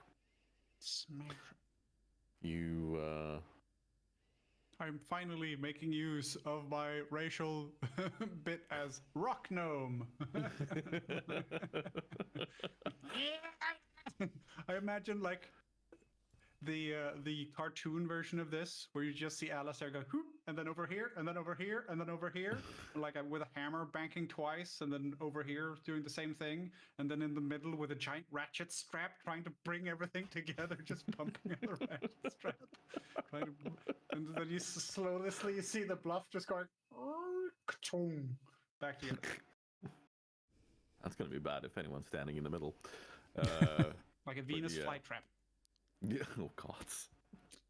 Tauren flytrap. You you pull the land together, and as a free action you can feel a sense of pride. I think crying is a free action as well, so I'd like to try that. Sure. Yeah, let's go with that. Please don't break. I think that's all I want to do. I was thinking my Herman, my homunculus servant, I don't know what he's doing, but I'd like for him to kind of keep an eye out and let me know if I'm in like a strafing line of fire or something. Like, hey, if he's coming this way with the fire, tell me. So all right. I don't get a surprise. Hot lava flames. Yeah. Okay. Herman is up and keeping overwatch for you. Smashing. Thank you. Ragnar, Having seen this bit break off, and did I actually move him at all, or is he still rock solid where he was, and I'm not actually managed to push him anywhere? There was no movement on him, no movement at all. This is a titan of a dragon, after all. Like this is Yeah.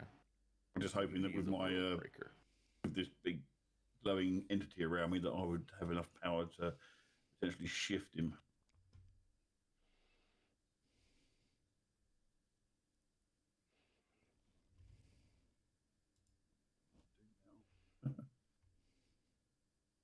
Well, Ragnar being Ragnar, he realised that his spells are probably not going to do much. He's got nothing he can do to help the other guys that are trying to stop this place crumbling. So he's just going to take another swipe and see. This time, he's rather than hit him with the hammer, he's going to use his shield and try and use the entity he's got to get underneath him and try and sort of lift and flip him onto his back or off the bluff if he can. Ragnar's not the brightest of dwarves. I mean, that sounds like a solid tactic to me. All right, give me. Don't know what to use the attack though, because obviously I get the warhammer wouldn't be correct.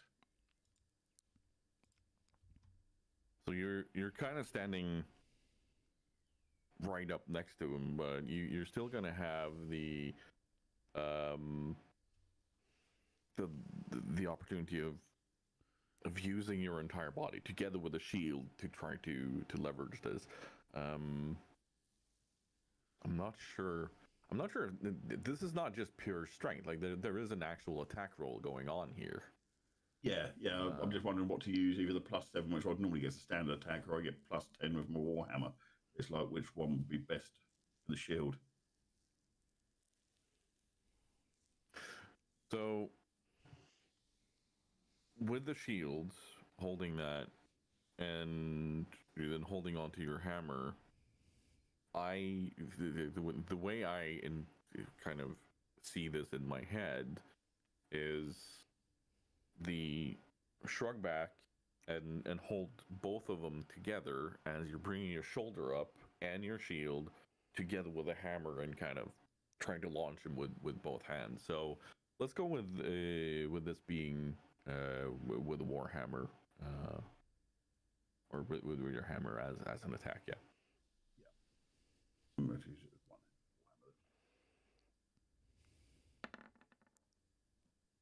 one warhammer. Ooh. All right. I'm going to roll opposed to that, actually. So I'm not trying to injure him in any shape or form. I'm just trying to physically get him off the blinking bluff. You lift him. you barrel into him, and as you do, you sense, like you feel there's a surprise in him as he feels himself being moved back, and his wings do 2 flaps to steady himself, but you feel like he's being pushed back, and then his entire mind is focused fully on you again. Like he is looking you square in the eyes, and you hear this terrible rumbling start building up inside of him. Dunbar. Or actually, Ragnar, is there anything else you wanted to do with that, or? Yeah. No, there's nothing else I can really do. I think all my spirit and body and mind is in A, trying to control this entity that I'm inside, and B, just physically trying to get him off the bluff, or get him away from the bluff. Yep. Ragnar. Sorry, Dunbar. So, all right. Question. Yes. Have some of the Taurens? Is there a dead Tauren nearby? I know. They're the biggest people here, right? Too soon, man. Too soon. Yes, there are sadly dead Taurens around. So I want to swoop down by No. one of the biggest Taurens and use my new ability of what's the name of it again? A cursed specter. I want to swoop down and say, no, buddy, you're not done just yet. Give him like a little tap on the shoulder, like, no, you're not done just yet.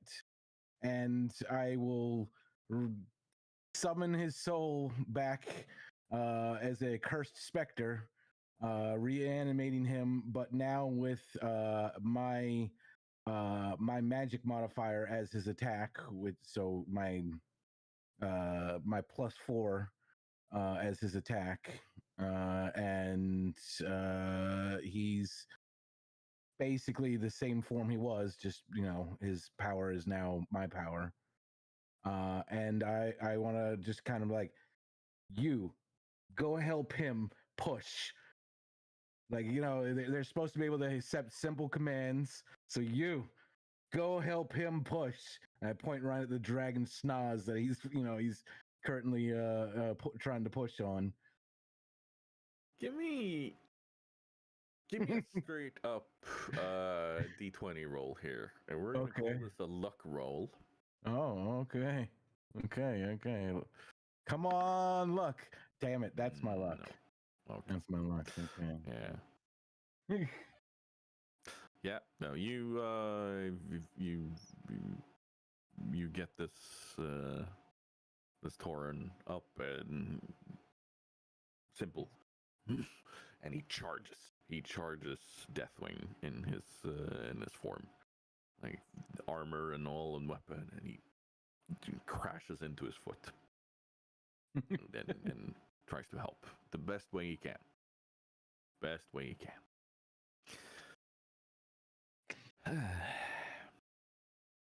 Malfurion yells for help, and Cairn tries to help him with gathering these roots, with gathering all these, and helps him. Your attention, please. And, Advertisements are now running to support good causes. Thank you, please. And you see them utilize all their power to try to hold the lands together, each in their own very familiar but powerful way. You see and sense the very nature of the mesa, of the bluff, call out for help, for protection against what is going on. The very lands are crying out in pain almost for what is going on. And the spikes and everything that has been growing, and the magma. Cairn takes his totem and slams it down, and all of the fissures close. And for those of you holding on to the lands and trying to gather them, you feel that it's actively closing and healing. I make sure I'm not gonna get a foot or a leg or all me pinched when this closes up, and I make sure to get my ratchet straps back. Those are expensive.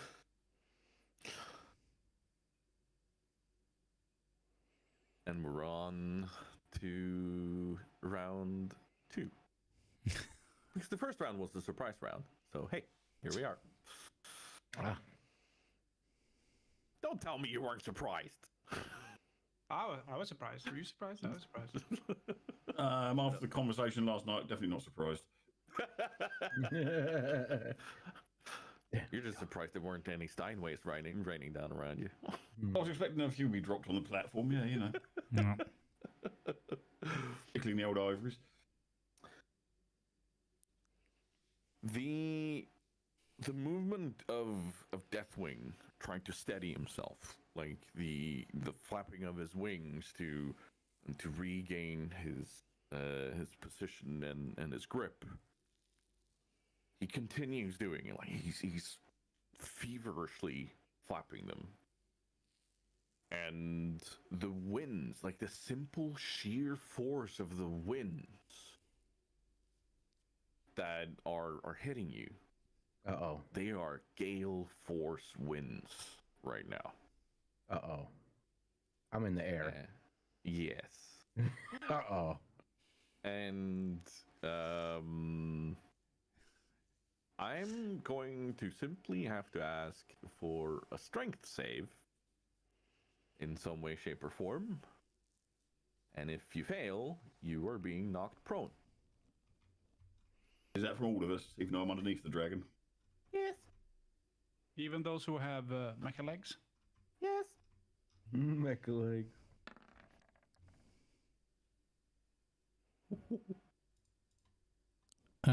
So strength save, yeah, okay. Oh. Alistair. Oh. So Oof. That was almost a two. You're right. So a feature of my Sporon Stone is that I get advantage on strength saves. Does that Alright. apply in this circumstance? Yeah. Why Okay. not? Because I am in the air. So I guess it's just magical force versus actual force, Yeah. yeah. Pretty much. Yeah. Shockwave. I mean, bearing in mind strength is not my strength. I got a 10 I wanna with a point plus out to the 0. audience that out of the 4 people in this party, 1 has any points. Yeah, in that's true. strength. Yeah, we are not the strengthiest lot. Nope. Ragnar and Alistair, you are able to keep your footing and your ground. Both through your assistance of the avatar and the mech. Dunbar and Funkin, however, you are thrown back and knocked prone on the ground. And that means, Funkin, I do believe is concentration a thing anymore? Yep. Oh, You yeah. do Yep. constitution Oh, yes. saving throws for it. Yeah, let's do one of those. Oh boy.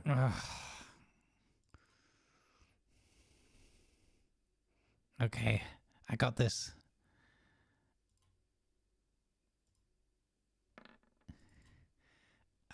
Maybe I don't got this. Oof. No. I'm slammed into the rock You're- and then. Yeah. Your concentration, your hold on the weave of magic around you is let go, and you can see the tendrils kind of flow away from you. Like they're still Yeah. there, but like you're not able to hold on to them. I think fly requires concentration, doesn't it? He's already knocked prone. Yeah, I'm Yeah. on the ground. Yep. I don't know if I've lost it because it was cast from the lodestone. So Oh, yeah. that's up to Yeah, the but yeah, GM. fly is 10-minute concentration. Yeah, it's definitely going to be part of your kind of holding. Okay, I on mean, to the that's cool, spells yeah. and everything. So Yep. All right, and then I'm no Like, longer flying. you should probably be able to reapply it Mm-hmm. once you regain your concentration. Yeah, and yeah, composure, yeah, but yeah. Is that yeah. considered an attack? No. No. Well, okay. I guess we could, technically. Because I have hellish rebuke, so I wonder if that's enough to cause me to want to trigger my hellish rebuke, and yell at him. You know what? Yeah, let's do it. Why not? Yeah. Let's yell at the big angry dragon trying to kill you. Yeah. Okay. So here we go. Hellish Rebuke. So, basically I land on the ground and I'm probably like, oh, and I probably, let's see, I know I insult him. I definitely try to insult him. So I point at him and I say, where I come from, you're just a lesser dragon. Half damage on a success, I think. Where I come from, you do not even matter. Oh. And you're gonna have to roll a save.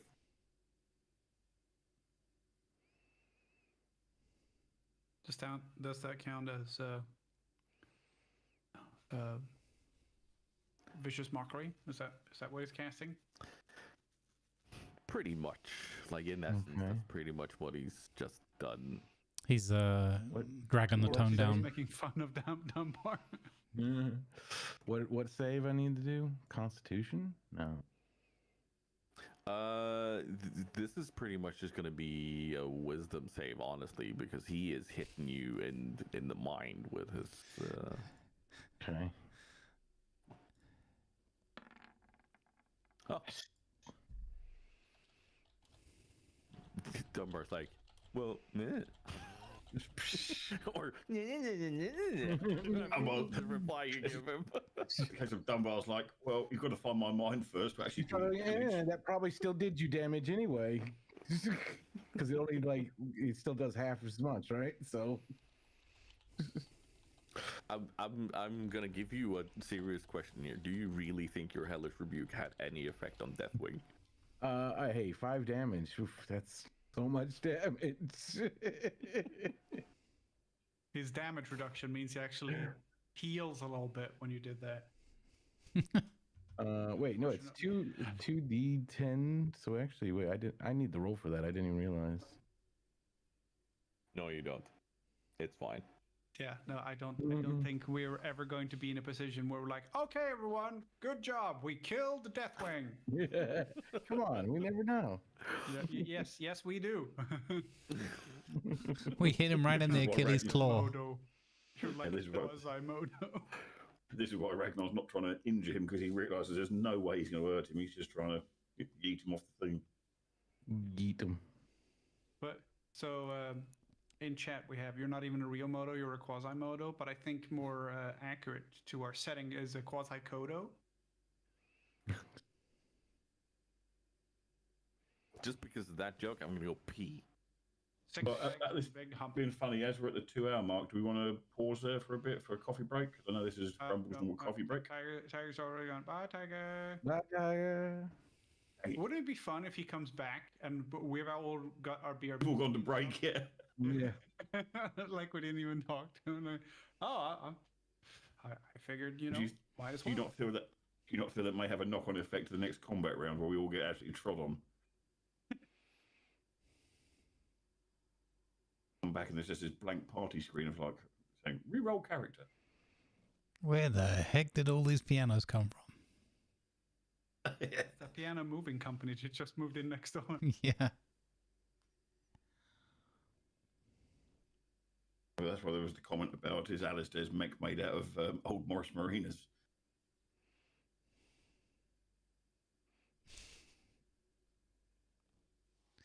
What Alistair was doing there, he's obviously found a dirty mark. I thought he was just trying to lick his wall. No, I got one of those magic razors and I'm removing ugly marks on my wall when I'm wearing. Wait, I just thought of the perfect comeback when Dunbar says, where I come from, you don't even matter. And Dunbar probably would have just been like, oh, I'm just used to that.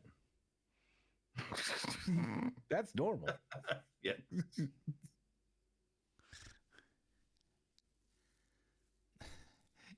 Even though my invisibility spells don't work on in this realm, people ignore me anyway. People ignore me anyway.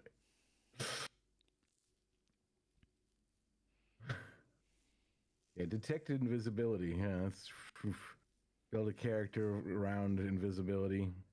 Detect invisibility is like one of the level 1 spells in this world. All right. Why are we trying to give Deathwing indigestion? What? That's the new strategy. I'm gonna teleport into his stomach. Yeah, it's the Drax version. The skin is too thick. We have to attack it from the inside. Yeah. Oh, it's the Thanos theory, right? Okay. Teleport us all into his stomach next turn. Okay. So yeah, Deathwing did his thing.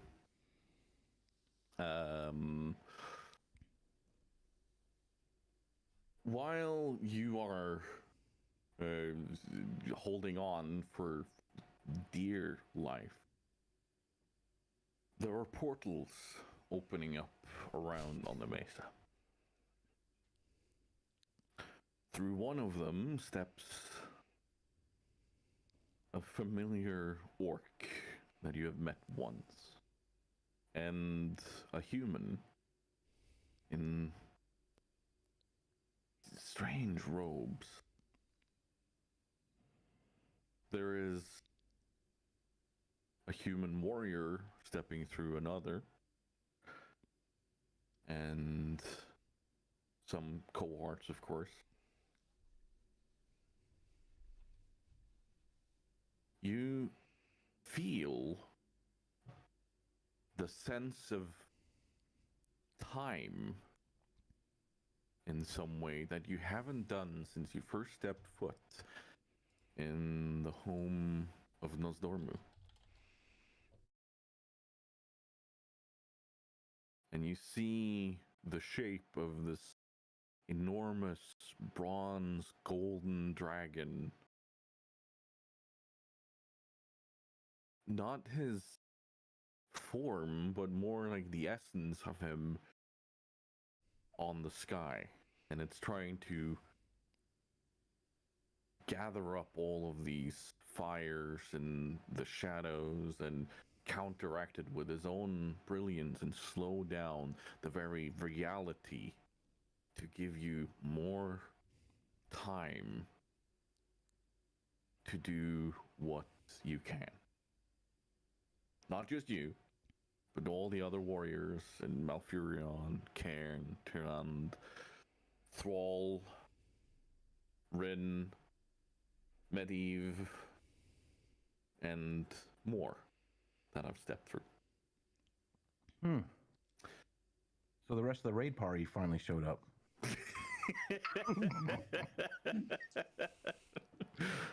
Yeah, we're doing an old school 15-man raid here. Ooh. You're going to Upper Blackrock Spire. The LFG signal that Fonkin sent off into the skies actually works, does it? They instantly get to work with healing, with saving, with attempting to combat Deathwing in their own way.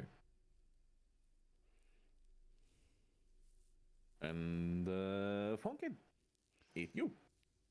Okay.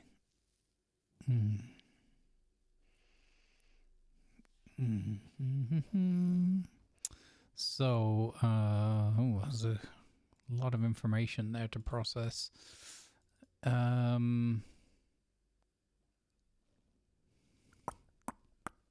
want to start by getting up on your feet? Right, yeah. First of all, I get up. Yeah.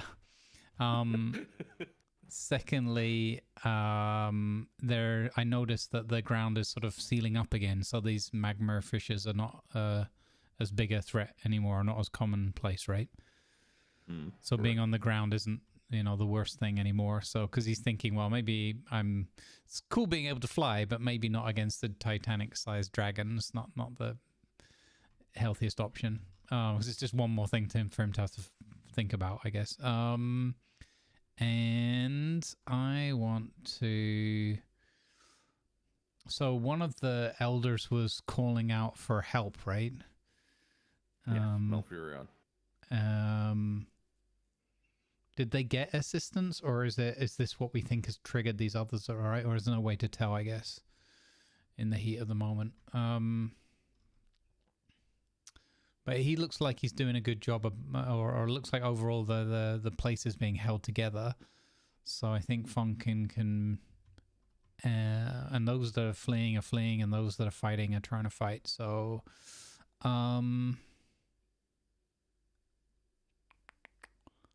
so far, so Ragnar appears. So Funkin basically takes a moment, like a quick second or so, just to look around, like see, okay. Look at the chess pieces. Who's doing what, and particularly his direct allies. And it would be somewhat apparent that Dunbar had managed to kind of like stun him a little bit at first, and also that Ragnar was kind of like, did Ragnar actually manage to shove him a little bit or not? I can't remember.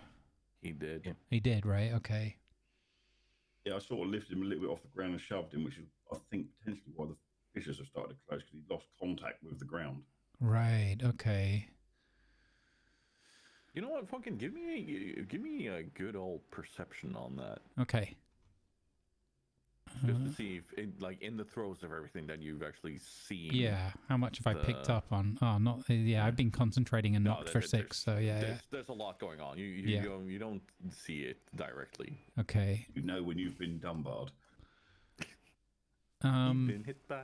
You've been Dunbarred, a smooth criminal. I'm almost certainly not within 30 feet of Dunbar.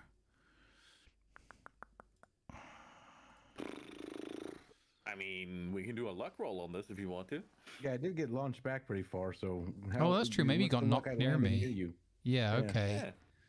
All right, so let's do it. what do you want do you want me to roll? 100? 20?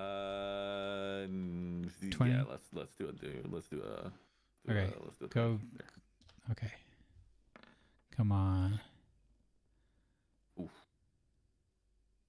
No, he's just outside. Okay, all right. So would I be able to move up to within that kind of range of him? So he is, funnily enough, 48 feet away from you. Hang on a minute. Don't make me do maths. Could have been worse. He could have been 69 feet away from you. Okay. Let's okay. just say that the D100 said how far away. he is Okay, from that's you. fair. That's fair. So I'm like trying to get near him, but I don't quite make it. Hang on a minute. No, I do make it. I make it within 30 feet. Okay. Yeah. I only have 25 feet of movement, so I was just like, hang on, a little quick panic maths. Yeah, you're good. Oh, you're good. Live D&D session maths, not a thing. Okay, so I look at Dunbar, and Fonkin exclaim. He says, Dunbar, distract him again. I think Ragnar could maybe push him off the edge. And I go, point my wand. Oh, here, let me get my wand. I got to start using my wand. I point my wand at Dunbar, and I go, go, Gadget Dunbar. And I cast haste on him.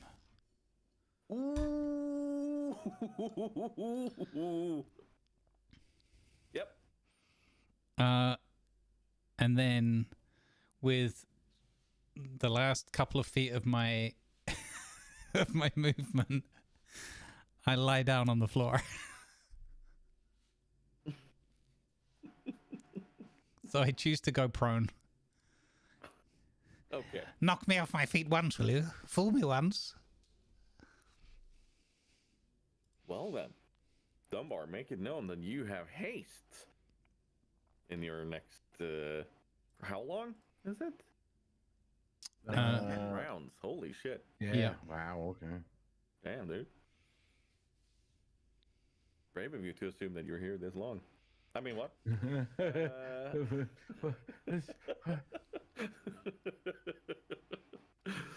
Alistair, Yes, sir.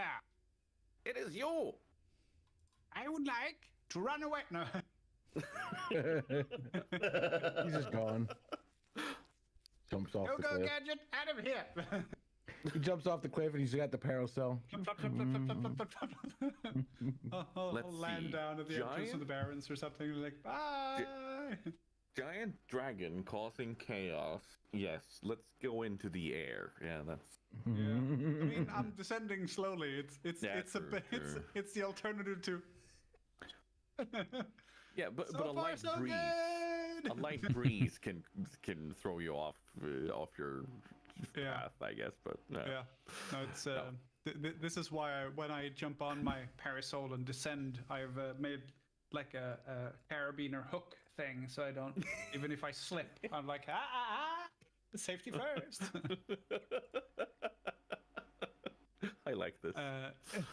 So yeah, I think like I don't have anything in particular that I feel like this would be a good use, other than kind of like sort of distracting. Maybe I don't know if that's helpful, really.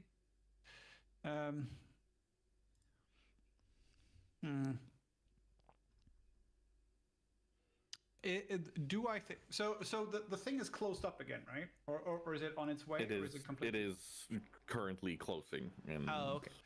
Yeah. Are there any people around that I can help? Like, is there anyone hanging off an edge or something? They're like, hey, I'll help you or whatever. Oh, give me a perception on that, actually.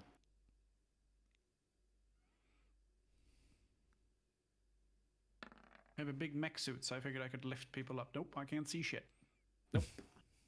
7. However, what you do notice is that Malfuran is calling for help with the vines and roots to hold them. Oh, I'll help him. All right. I'll help the guy with the horns. And when I walk up to him, I said, "Good morning." No. Get out. He stares no, you dead I, in the eyes and goes, you don't think I've heard that one before. I'm allied with the 10,000 Tauren." years in the Emerald Dream, and the puns are still the same. Looks me in the eyes and goes, yeah. flame strike. I run over to Malfurion, and I try to help him somehow. Yep. Give me an Arcana on your mech suit to help him with holding on to the vines and roots. Oh, Hey. so close to tipping over to a 20 there. Oh my god. I looked and said, nah. Ow. Yeah, no, you. 21 is still good. 27 would have been better, but 21 is still good. Oh yeah, it's still good. You deftly and very easily kind of grab on to these vines and roots that he's gathered, and you help him pull them together, and you like physically can feel the earth closing in, and the mesa is holding at the moment. I'm an expert in reconstruction, so that's what we're doing now. All right, Monsieur Dunbar. We should technically have had you straight after Funkin with your haste and everything, I think. But you, it's you. What do you want to do? So I'm gonna try to use the haste. I can do a additional action to attack only. Correct. So I'm gonna try to do the most things I can to him at once to cause a distraction, as he said. So I'm going to charge forward as fast as I can at him with my wings. So like, I guess since I'm hastened, I probably like take off and you just see my wings go as I fight, the push forward towards him. And on my way, the first thing I do is I yell to my little guy that's trying to grab his feet. I tell him to stab his foot, to like attack his foot. And then now because I'm at the new level, I can actually shoot 2 Eldritch Blasts. Ooh. So on my way flying there, I'm going to, and I'm moving fast enough that I'm hoping that I can kind of keep up with the Eldritch Blasts a little bit. So I want to, where's my Eldritch Blast? And 2 of those. So yeah, I'm gonna fire 2 of those because of my new level. And Ooh. and so while he's attacking the foot and these 2 blasts are coming in, I want to then, for as I'm coming in right at his schnoz where these blasts I aimed at are, I want to then come in with my hex blades and bat really hard against his face, like a side swing bat. Okay. And let me roll for that. What did I just do with that sheet? There's so many tabs open right now. Where is my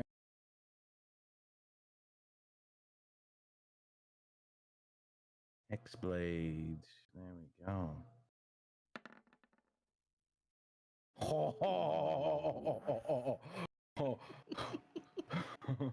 Like I said, so much attacks coming at him all at once, just coming in, and like the blast probably hit him, and then right behind, as he's getting like the flash of the blast, it's just me. Whoa! Give me a D100. D100. All right, come on. Flat 50. All right. Tell my wife I said hello. It's the middle of the road.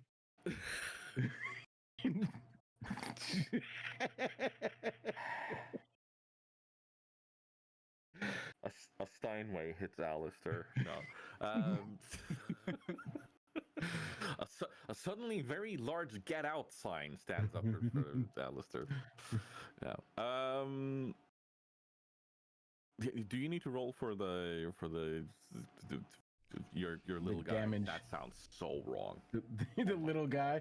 Yes. It says I roll with my magic attack. What is that? So that's my charisma. So I just roll a charisma die? So what is it for? Magic attack. It just says magic attack. Yeah, which spell I'm on about? So with the Altered Spectre, he uses temporary hit points. Who cares about that? But he's like, if he gets stepped on, he's dead anyway.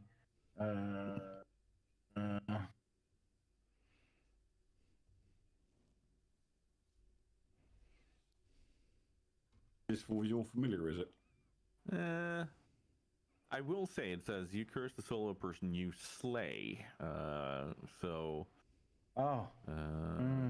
This does not necessarily tie to him, but we'll roll with it for this time. Attack roll equals to your charisma modifier. All right. Which mine is +4. All right. So I don't know what that means. There's a D20 +4. Yep. Oh, okay. You can do that on the left with the D20 dice. You can go advanced roll. Oh. 14. All right. He's just hammering at the very large claw he's standing next to. He does nothing. However, as you fly forward, just as you're casting the Eldritch Blast, you feel the effect of a weird surge through your body, and the Hexblade attack is applied twice as you feel this fury, like this weird energy from the lands flow through you into your Hexblade, and as you're attacking, it attacks twice. Dang.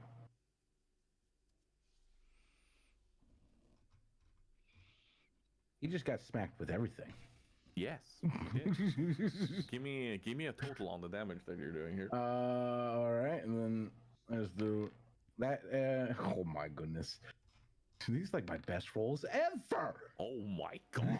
I did what? 28, 38, 47 damage. All right. Okay. Okay. And my little Tauren friend, nothing. He's a distraction. He's quite literally an ankle biter right now. Throw away his hammer. Trying to find a bit of loose skin you can numb down on. I'll be honest, I did not expect that to inflict as much damage as it did. Yeah. But here we are. There is a slew of spells and everything hitting Deathwing right now. Ragnar, it is you. Because obviously I'm engaged in trying to physically lift and push this creature off. Would I realise that stuff is closing up around me and gradually things are slightly improving, or wouldn't I? Give me a perception on that. Oh. Yeah, like you have a very clear idea and thought that yes, the things are actually improving around you. Okay, well, realising that things were improving, then he's just going to continue what he's doing, which is with his sword, his shield and hammer underneath, trying to physically push and lift Deathwing off the ground so that he can't make contact with the ground and cause these fissures that Ragnar in his mind thinks is what's causing the problem. Is his contact with his claws is splitting this place apart, so he's just going to continue pushing. Mm-hmm. Go ahead.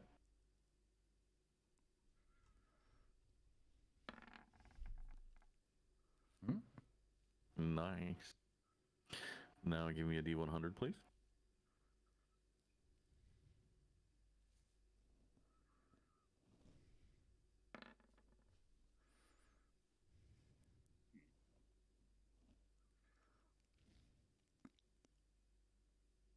Hit him again.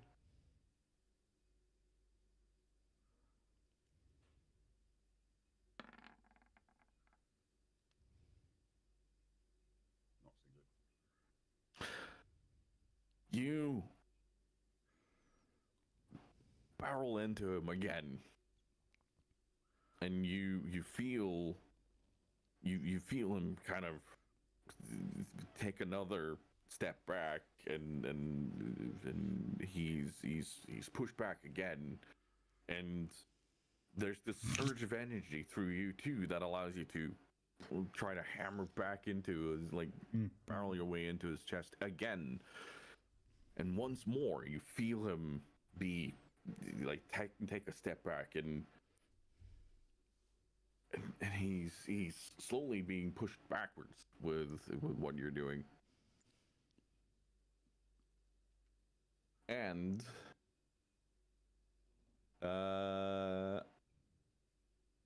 give me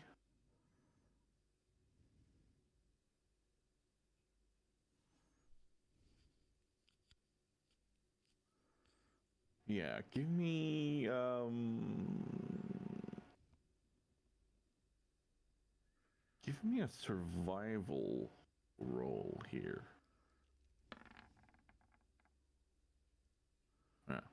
Nothing. Oops. I think Dunbar's nicked my dice. Thanks. I'm gonna screenshot. That was the best rolls I've had. I got a screenshot. That was insane, dude. That was nuts. Just full on.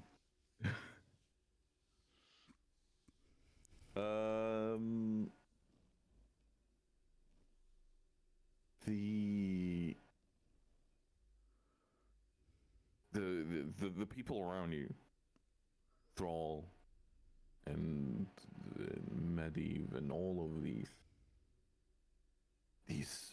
giants, all of these powerful beings are doing their own thing to help you out. They're really trying their best to also inflict their damage and their like render all the assistance they can in trying to fight off Deathwing. And Deathwing once again flaps his wings, but this time it's not the winds that are hitting you. He takes off and he quickly ascends. You see him like he is still blocking out the sun with how big and enormous he is.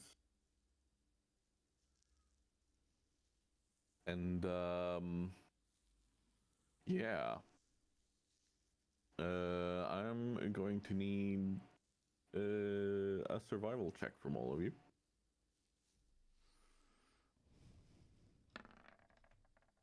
Ooh.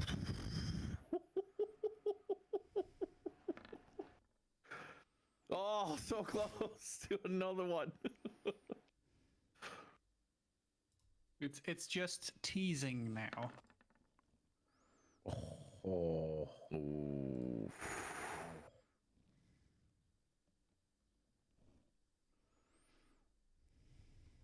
The rumbling that Ragnar heard and sensed earlier in Deathwing erupts from his gaping maw. And Don't worry about it, Sovereign. It's just the auto mod is, obviously tuned to be more on the family-friendly side. I get the context and everything. It's cool. Like it sprays down towards Thunderbluff.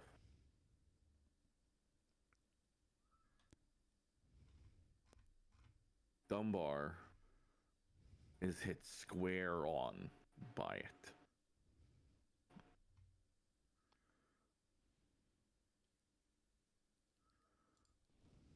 Now remember your armor. Yeah, I take half damage. As this happens. How do you half damage? Oh my goodness, I take 11 damage still. Like, how do you half damage all the dice? 66 could be, it could be a lot worse. Yeah. Yeah, it could have been worse. I mean, you could have gotten lucky and succeeded there, and that would have been half, or quarter damage, just so that's said. But yeah, no, you, yeah, you got full on hit there, which means all of you others also take 11 damage. It's half on success. Oh wow. Okay. Yeah. We all failed. No, Yeah. no. All of you succeeded. Oh, okay. That's good. Apart from Dunbar, who failed but succeeded Yeah. because of his armor. Funkin is not happy. Because my contract skills. Oh god. He's contractually obliged to take half damage regardless.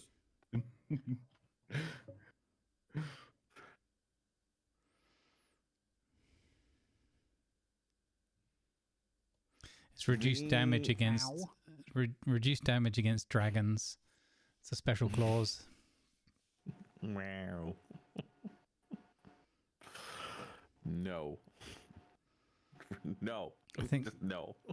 Funkin just like he's lying on the floor, but he still feels this impact, and he just leans to one side and like spits some blood out on the floor next to him.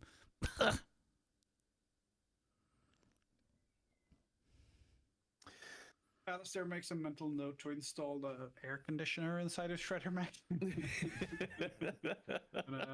and a sturdier canopy. Yeah, good idea. Good idea. And a bar. The flames engulf the entire mesa. You hear Malfurion and the others shout, and there's so much commotion. Malfurion has to steady himself. So does Cairn and all the others. And you can see them all doing their very best to hold the mesa together as the cracks are reappearing and everything tumbles. And the upper mesa that you're currently standing on is crumbling. And I need all of you to give me a strength check to see if you're able to hold on to the vines and roots that are within the land of you. Do I get any benefit for helping with the vines and roots just now? So I'm very close to them. Yes. You do. So is this a strength save or an athletics check? This is a strength save. Okay. Then I have advantage Dirty 20. with my plus Oh, 0. do I do advantage as well since I'm next to the thing? Yeah, you do.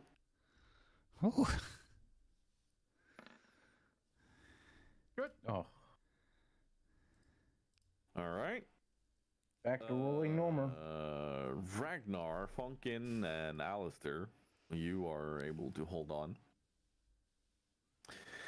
Dunbar, I'm going to give you a reflex save to see if you're able to get up and use your wings instead of just plummeting with the mesa. Oh, okay. Reflex. Wait, That's what's dexterity save? Dexterity. Ah. Sorry. That's, I'm that's no still better than my using your strength. terms. Yeah, That's yeah. true. Tiger's still in Pathfinder. you've I'm still got in future mode. you should. I think you have advantage for dexterity saves because you're hasted. Oh, I do. You do. I do. You still make it though, so you don't really have to Okay. roll the other one. But let's roll it again to see. Like, you may get a crit on it, and if you do, Or you might I'll allow it. fail funnily, and then we can ignore it. But just play with the idea of you going. Yeah. Oh, that was close. Oh. We would have still gone with the higher one, of course. No, you were able to kind of sense what's about to happen, and you fly up, like you push off and you fly up as just a quick reaction to what's going on.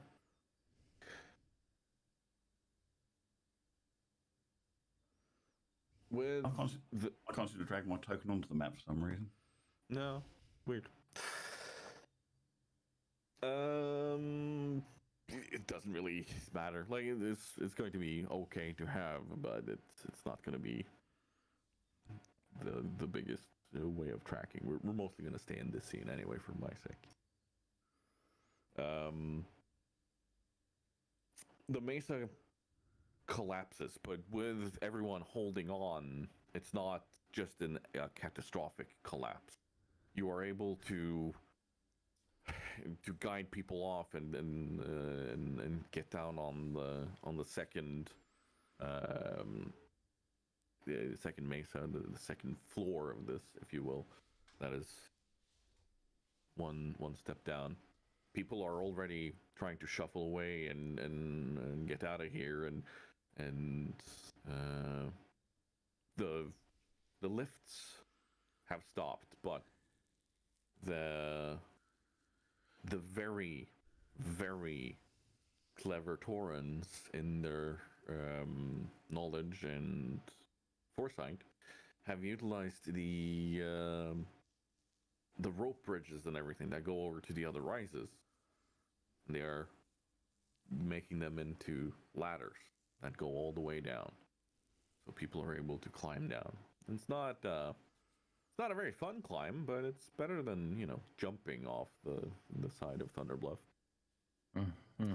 Priests and magic users are trying to do their best to give people featherfall and other things, but it is pure chaos. And Deathwing is up in the air and circling. The shadow of him is simply looming over the city. Once again, you hear the roars and rumbles of Deathwing as he circles. And the desperate voice of him and trying to gain some sort of sanity control of himself and some sort of composure. As this was not the way it was supposed to go. This was not how it was all meant to be. The voices didn't tell me this could happen. They lied to me. You lied to me. And this thundering roar crashes into the ground around you. And there's gonna be like there's so much debris, like the buildings cracking up, and like all these huge lumber buildings and support lumber and such that have been splintered. All of this is now raining down around you. And yeah, we're just gonna go ahead and do first perception from you guys. Percepzione. Another one of my great rolls. Oof.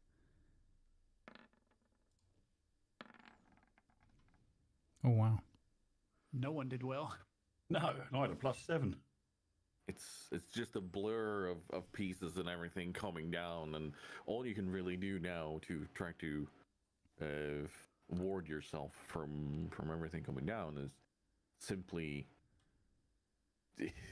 trying to be dexterous and avoid it. Rolling, running, dodging, weaving. So we're gonna start with Ragnar. Give me 2 dexterity rolls. Oh, what saving throws? I mean, you can do athletics or something similar if you'd rather do that. What would make sense for Ragnar to do in this situation? Consider I'm wearing plate mail, so not very dexterous, not very athletic. So I'll let you choose what you feel's realistic. In your current avatar form,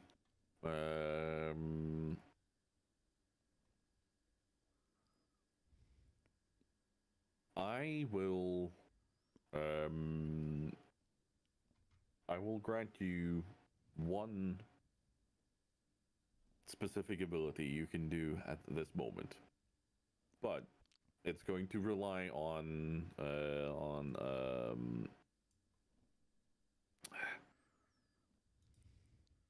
yeah, we're gonna make this knowledge religion and a DC 15 to see if you're able to access it. Nope. No. You try to access the avatar and its abilities and everything, but you're not able to get it. Like there's just so much chaos. So let's do 2 athletics on this instead.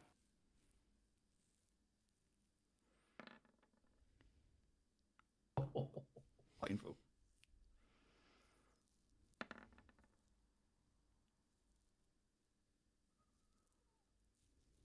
As you're trying to avoid everything, you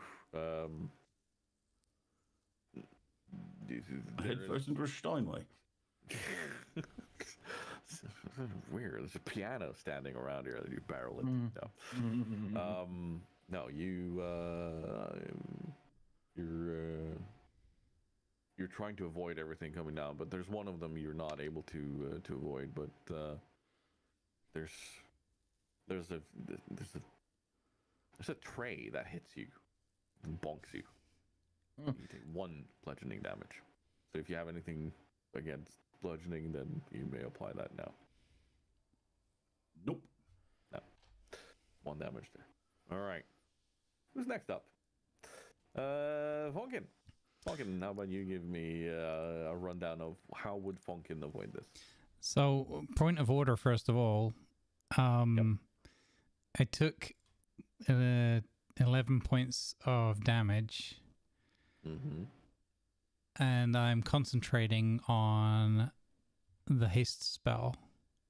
Mm-hmm. So I'm gonna roll a Constitution save, and I need to roll 11 or higher total. Mm-hmm.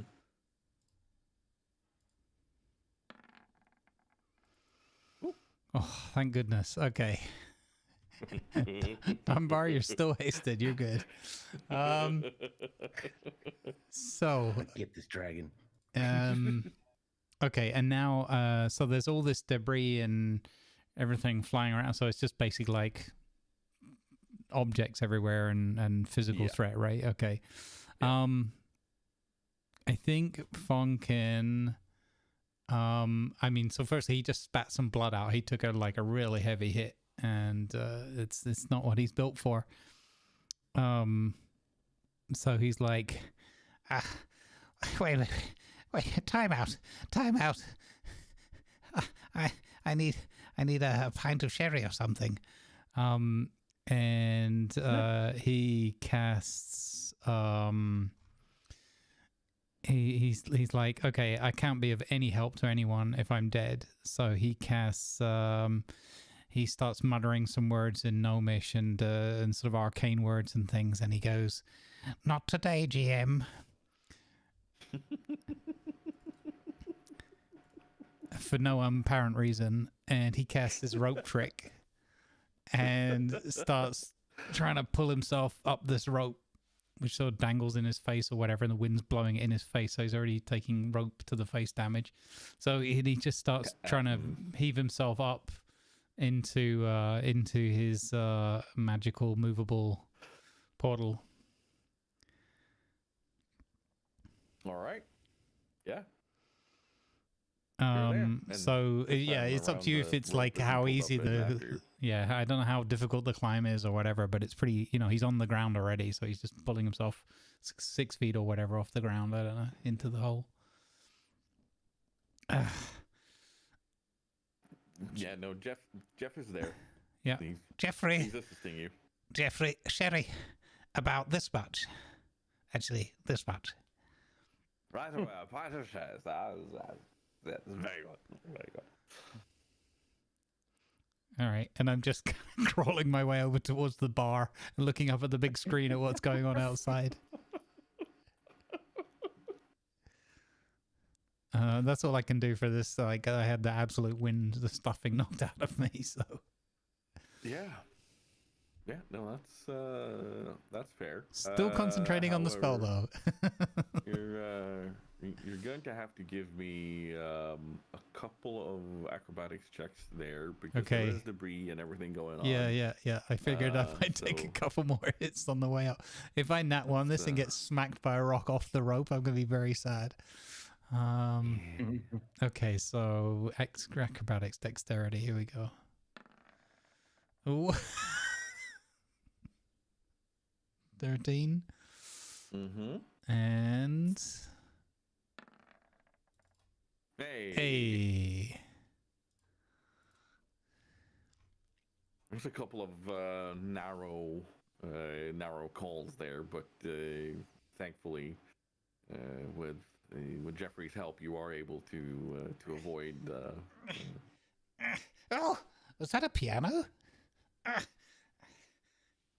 Ding, ding, ding, ding.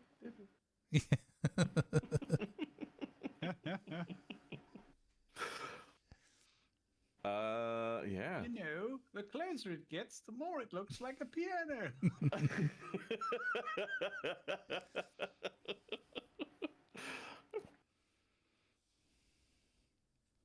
Yes, why is that dragon suddenly conjured a top hat and bow tie? I don't get this. I wonder if he'll be friends with me. Alistair. Mm-hmm. how would it make sense for Alistair to avoid all the falling debris and everything going on? I mean, I feel like I'm fairly safe in my shredder mech thing. Yeah. But I don't know if I want to test that. So we've already established that the mech folds up, right? You've mentioned that it becomes like a backpacky thing. Yep. So I think I will. I'll just do a click the thing and then fall out the back hatch while it's folding up, and then I land and then backpack. And then I would like to jump into my like my own rope trick, and then go like, Okay. aha! But instead of doing the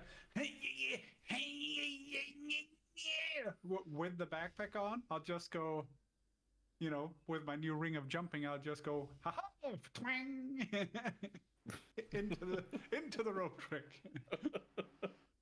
All right. Let's start with doing a couple of acrobatics there to see if you're able to avoid everything going on while you're trying to do this. Acrobatics, I'm shit at that. Let's see. Ooh. That's not bad. One more. Yeah. Mm-hmm. And here comes the big fail. Hey! Hey! I did okay. Nice. Miraculously, in the middle of everything, you press the button. The mech starts kind of folding in on itself as you slip out and wait for it to fully fold up. The mech kind of does this whole dink and it folds first in half. As that happens, and you're standing on the ground and kind of brushing off a bit of debris, you hear as a giant log, like one of these giant grounding logs that have been used for some of these tents, flies above your head and crashes into the side of the tower. Oh wow! Right behind you. The next thing that happens is as you're picking up the backpack and jumping, there's the debris from the tower that is currently being cast off as something's hitting it splinters and peppers the ground underneath you as you jump up. Oh, okay. You feel that there's wood splinters that's harmlessly Your hitting you, attention, but please. like Advertisements are now running this was close. to support good causes. When the giant you, log please. flies past, Alistair goes, "Eh, almost caught a splinter." And then gets the thing on and goes, "Go get it!" And then flies up into the thing. That's a hell of a splinter to catch there. Yeah, no, I mean he's a gnome, so everything's all splinters are big for him. Yep. Point of order. I want to give some appreciation, even though I don't think he realized he was making a shredder splinter joke. Oh. I will make a note of that. Turtle jokes. Turtle joke. One of my I will favorite make sure fractures out to there. shell out a few of those next time. Okay, now you're pushing it already.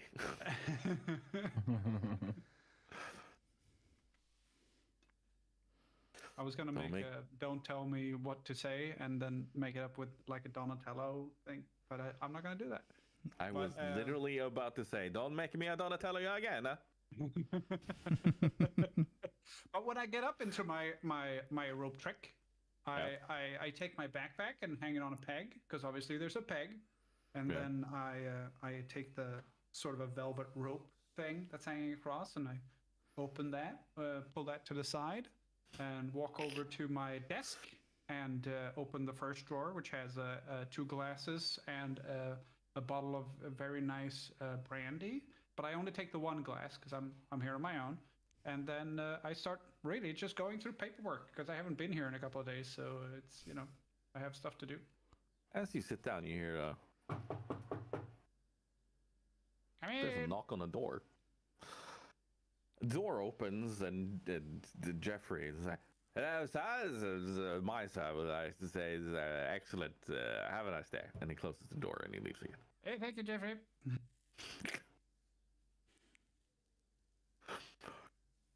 And I do believe we have one person left that needs to do the dodging and the weaving and the escapifying. Mr. Dunbar. I don't think Dunbar would be done with the dragon. He just super barraged him and saw him take off, and Dunbar's sitting there going, "You dare run away?" Like he, in his head, he's actually doing damage. You dare run away? So I think he would, since he's already been launched up in the air, he's already up in the air.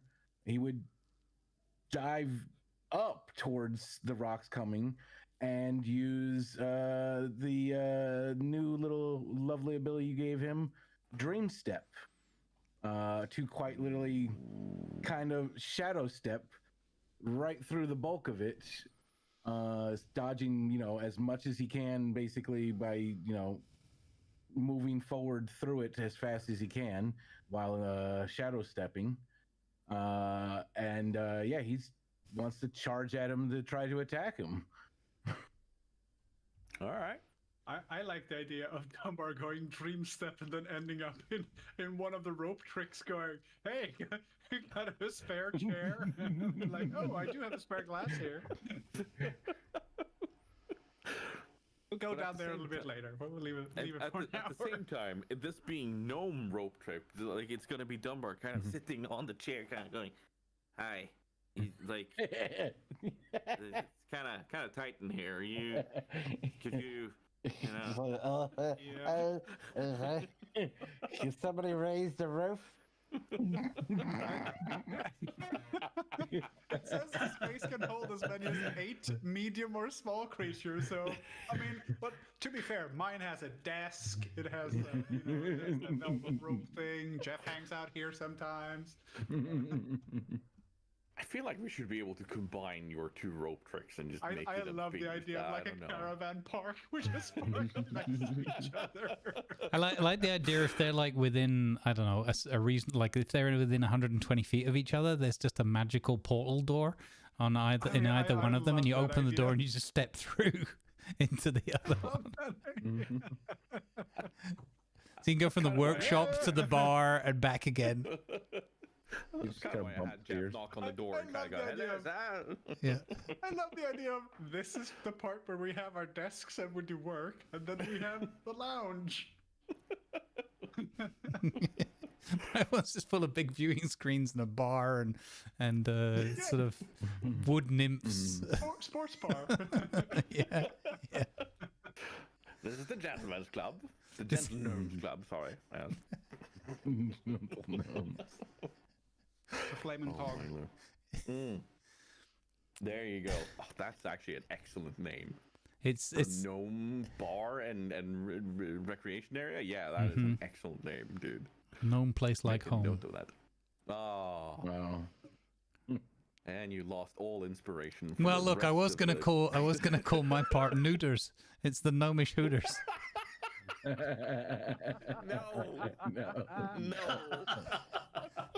So you can have gnome place like home or Neuters. It's up to you. Can that just be on the doormat? It's like a dog basket in front of a fireplace, and that's where Dunbar curls up. Anyway, yes, you clearly see like the debris coming down from everything going on, but you have a clear thought and an idea in your mind, and Dreamstep will take you directly through it unharmed as it's coming down. So I'm going to allow you to do that. I suppose being a gnome tavern in this small, you could call it the half pint.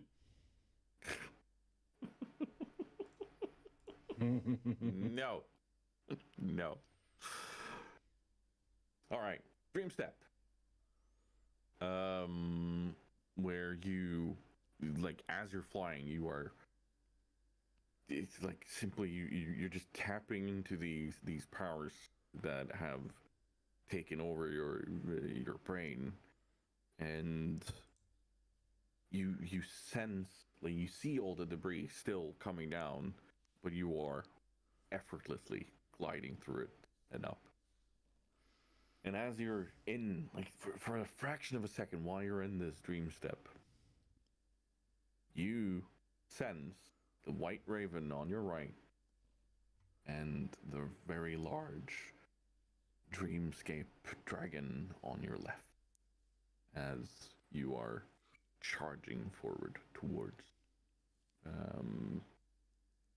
Deathwing. But you also see Deathwing with long, giant, nightmarish tendrils reach out from his horns, from his wings, from his body. You see shadow envelop his entire being. And for that fraction of a second, you hear 1,000 voices of Deathwing scream into your mind.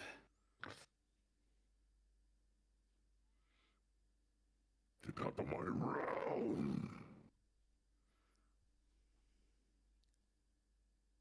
And I'm gonna have to roll a wisdom save. Oh boy. Oh boy. Must be wise today.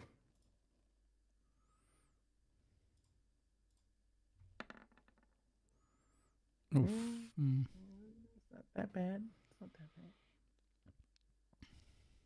Better than a 12. You take 6 psychic damage.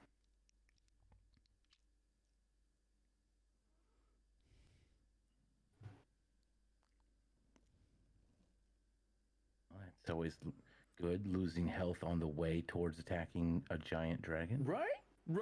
We're on an adventure. This is fun. We're having fun now.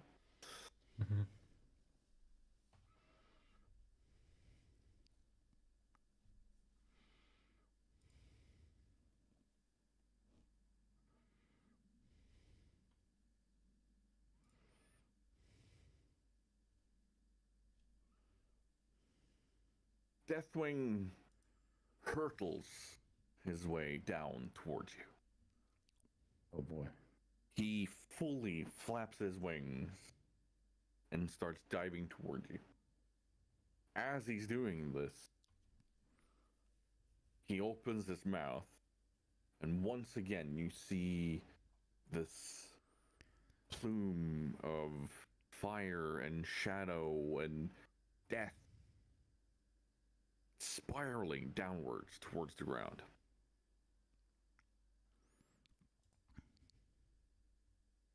The sheer physical force of the magic hitting the ground itself makes the entire ground shake. And even inside these rope tricks, even inside these safe havens, you feel trembling. Like there's this tremoring force that is emanating throughout the entire being of this world. Dunbar, you're gonna have to give me a dexterity save to avoid this. First and foremost. Now, since I'm in the air, can I do aerobatics? I mean, sure. I guess that's acrobatics is the closest to aerobatics. Yeah. Remember, you also have the haste that will add on to this. Oh, okay, yeah. So plus, what is it? You just have advantage on a dex save. Yeah. Oh, okay, advantage. Okay, yeah. In other words, Dunbar's winging it again, is he? I got the advantage. That's some advantage there. Yep. But it's enough. You roll out of the way in the air as you're still going up towards, and the dragon's still coming down towards you. Oh boy. You feel the essence of this magic that is intertwined with each other. Like, it rushes past you, intense, and like you feel the heat, but you also feel this weird cold sensation as the death magic of this breath weapon hurtles past you. But you feel these shadow tendrils try to pick at you as you roll away. Like, it just leaves this tiny sensation of pins and needles in you, but no damage to you. For those of you down on the ground or near the ground, we're gonna start with Ragnar. You're gonna give me a Constitution save.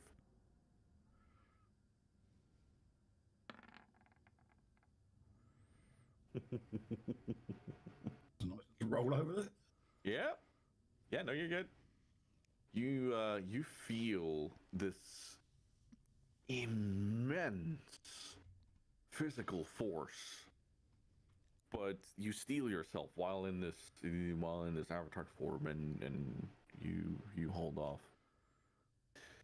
The two of you inside of the rope trick can give me the same con save, but with advantage, since you are slightly removed from this. Gotcha. Hey. Ooh. The bar inside of Funkin's gnome place like home, or neuters, or whatever you want to call it. Like, all the glasses shake. A couple of one of the bottles falls over on the floor. The workshop for Alistair, one of the ink bottles falls over. It doesn't spill, thankfully, but it's like Always keep the cork on. Yeah, exactly. You're diligent there. You've had too many accidents already, but it falls over, and like there's like you hear your desk and all of the things. Like, even if it's supposed to be magic, you hear it creaking as if it's giving way to something. That is the immense force of what's going on. I right the inkwell up again, and I yell at the entrance, "Keep it down out there!"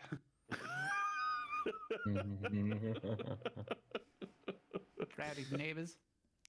In my mind, it's, if you go with me on this one, do you know the Hell Let Loose, the Germans win meme with the girl doing her makeup and there's an earthquake? Because upstairs in the cutaway scene, there's the German, that movie with the French movie with the German officers going on chairs around singing Erica. Yeah, so that's basically what's going on in Funkin's bar right now. So all the tumblers are all shaking, glasses and plaques are falling off the wall.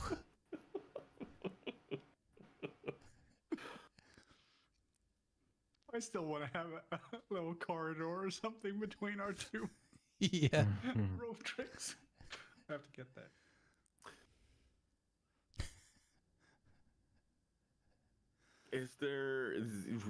Right? Yeah. Now we can continue on with the actual actions and not just the reactions of what's going on here.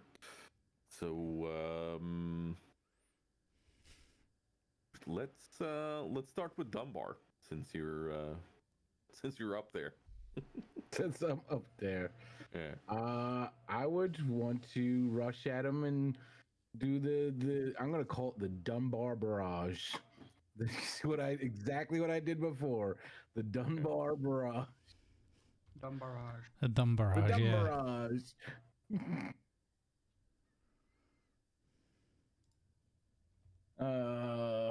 Okay. The dumb barrage. And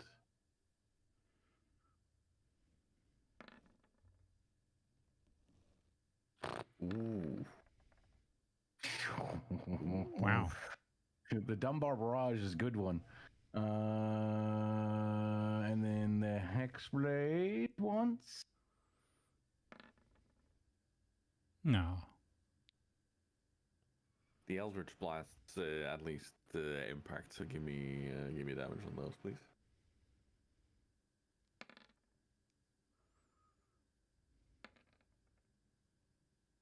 And and it's force damage too. I'm really trying to throw him off his game over here. Yeah. So far, you've done 98 damage to this Massive dragon. World-ending dragon. You have slightly inconvenienced him.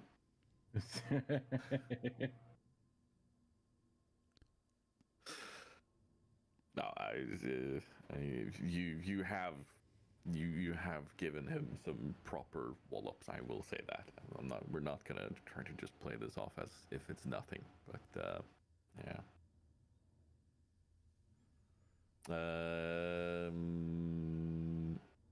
And so that's your 3. Yeah. Good. Yep.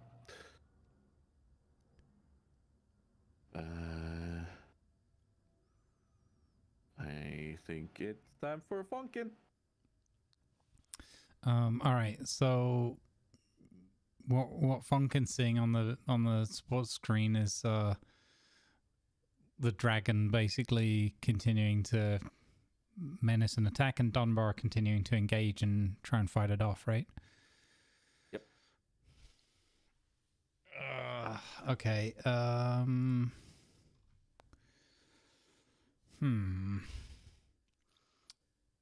I guess he's gonna crawl over carefully to the edge, like with a bit of rope tied around his waist or something, and just kind of pop his head out and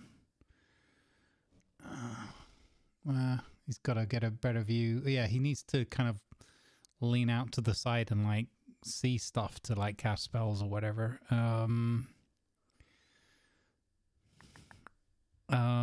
Okay, can Funkin try to clear his mind and focus on the magical kind of weave and stuff that he saw before?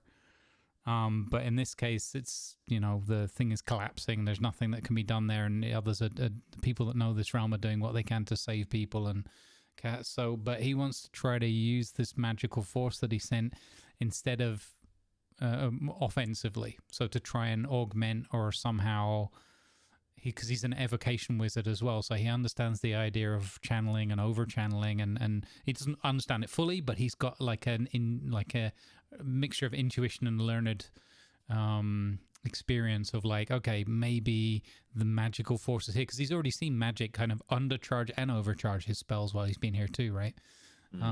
So he's gonna try to channel clear his mind as much as possible, and then just like open his eyes, focus towards the dragon, and he's gonna cast a sort of elemental spell, a conjuration spell. So it's not evocation, but he's going to try to see if he can somehow like call upon the weave and the powers here to assist him. Again, probably we're not defeating this dragon, but maybe we can, again, do the whole newspaper to the nose kind of thing. Go away. Leave us alone. Go rethink your actions. So he focuses all he can. He looks towards the dragon and he says, Let's see how you like this one for size. I've dealt with angry kittens like you before. He points his wand and he casts tidal wave to the tune of the Beach Boys Wipeout starts playing somehow over the air. And a giant illusory spray bottle appears and goes tss, tss, tss, tss. But it's actually the force of a tidal wave, but it's just like spraying the cat. Bad dragon.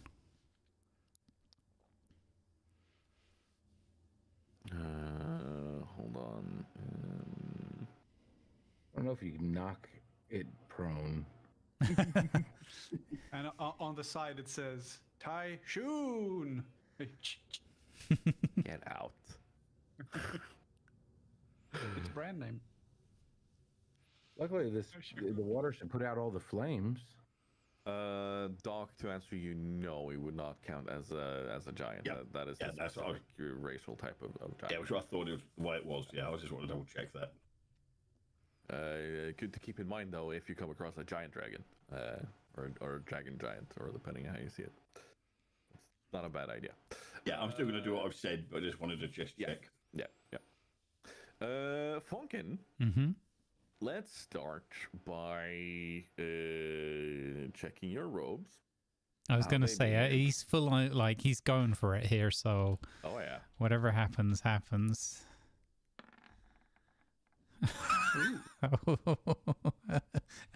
I still don't actually know if that's a good or a bad thing, but I think it's a bad thing. Yeah. Is it time to reveal what the robes actually do now, maybe? No. I mean, it's a pretty low Nuclear roll. Detonation. It's not super low, but it's pretty bad. Yeah. I think that's how many % of damage he takes. No.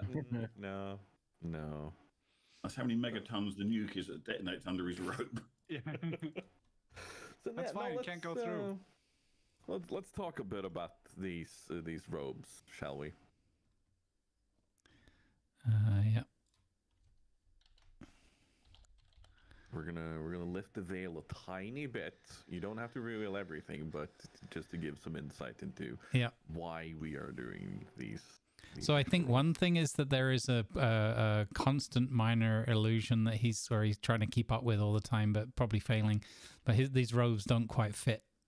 They're just ever so slightly too big for him, and he kind of strips on them from time to time, but he always tries to cover it up. So when he's got his concentration and everything's calm, no one would know because everything's like tailored and it looks correct. But that's actually an illusion.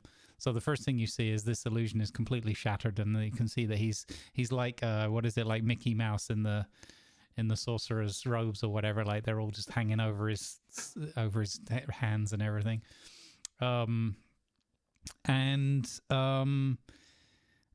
Essentially, if Funkin kind of, I don't know, he's just trying a little bit too hard, or he's having an off day, or something distracts him mid-casting, anything like that, things can go magically awry. And that will manifest itself in all manner of ways, possibly good ways sometimes too. And right now, Yep. with the combined spellcasting and magic being applied by all of these enormous forces, with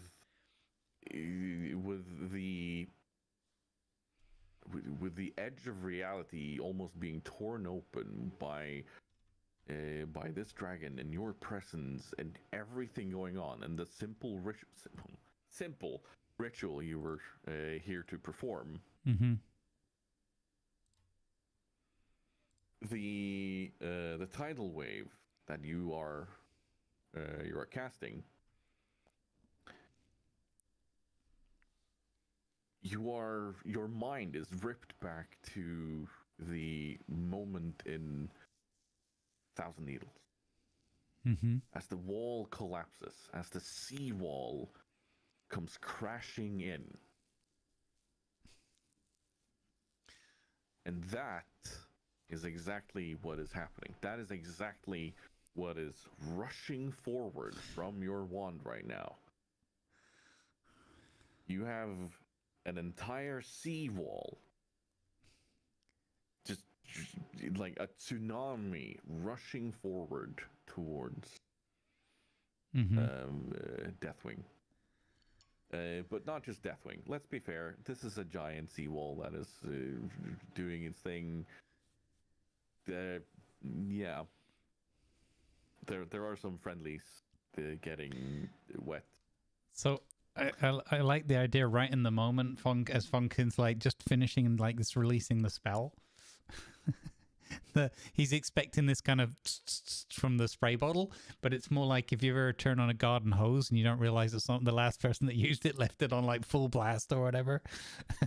So it's a bit like that. And Funkin, he's like, there's a real split second of like, oh no, and he kind of like sees the robes like flare up a little bit, and his hair goes crazy because he's like terrified of what could happen.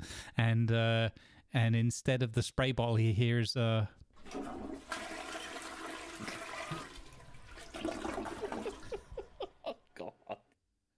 tsunami. Yeah. Yeah, shit's about to get real. Yeah, no, it fully, like, the weave of magic, all of these strands that you have gathered and tried to hold on to, instantly release through you, and this wave is crashing forward. That is pretty much what is happening right now. Like, wild magic is in full effect right now. And yeah, we are gonna roll 12d8 bludgeoning damage from this. Oh my god. To those about to be drowned, I salute you. Oh. Okay, 1-8. Yeah, fair to middling rolls. Yeah. Yeah. Just gonna note this down here.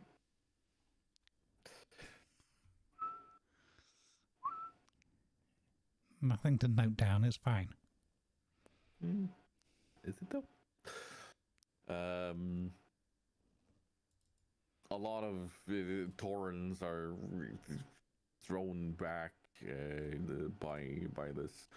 The force of the water is crashing forwards, and as it connects with Deathwing, you see on one of your screens this enormous plume of steam as his fires are instantly vaporizing all of the water that is going on. And he's crashing through this wall of water that starts, like, it rains down harmlessly around you after everything going on, but because of this wall of water that hit him, he, instead of impacting with the earth, he swerves, and he has to take another round around the old mesa. Alistair. Yes, I have an idea. I would like, if at all possible, I would like to sort of lean out of my rope trick and use enlarge reduce, either to enlarge one of our allies or reduce the dragon.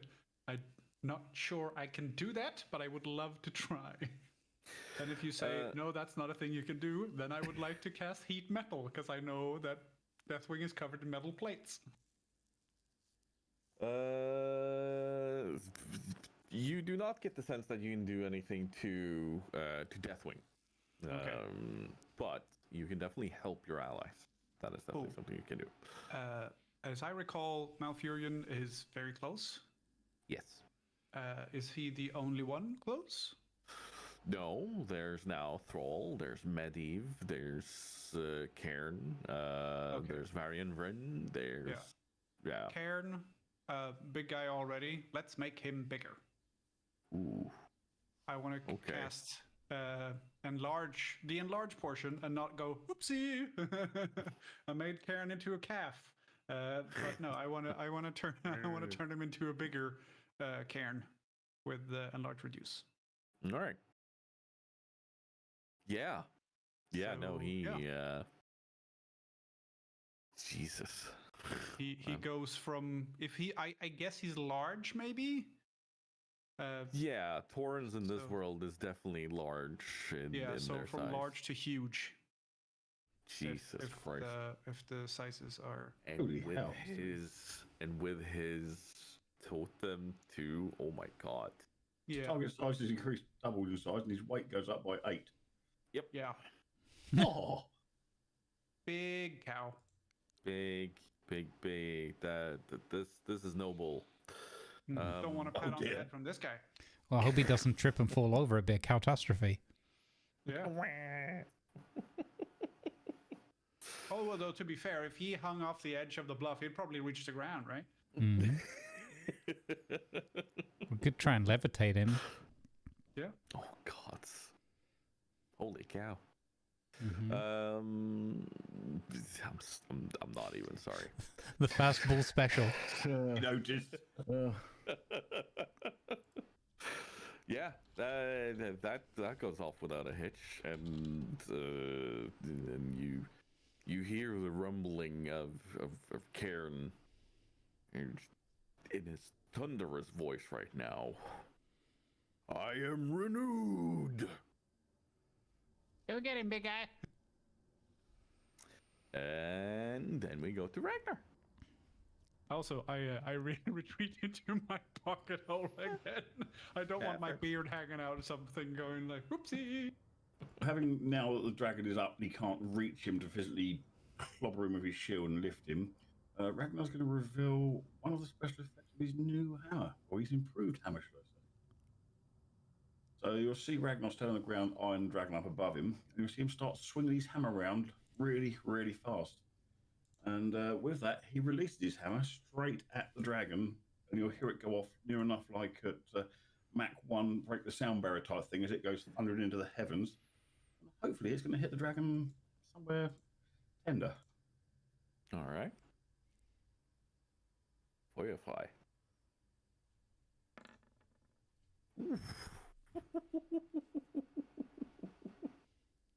Yep.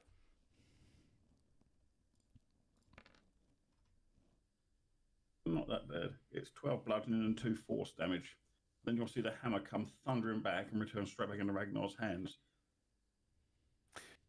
Only it's not your hammer, is it? It's the hammer entities. of the avatar. Yeah, the avatar's hammer. Embodying. So we're just going to triple that. Nice. That's how simple we're gonna do that. So that's gonna be another 6 plus another 36 there. We need to do math. Yes, I had my hammer enchanted while we were at the last town, and now I can launch it with quite some force. It's a bit of extra damage against certain creature types, shall we say? Yeah, no, it connects with Deathwing as he's flying around and makes like he's trying to get his bearings on you again. And I'm gonna do a little bit of a roll for him here. Oh, you managed to interrupt him in what he was attempting to do. So you have given Tyrand enough time and place to now start opening up a portal for everyone to escape through. You know, I can't be outdone by Dunbar. You know, the damage he's doing, might be bigger than me, but I can hit harder.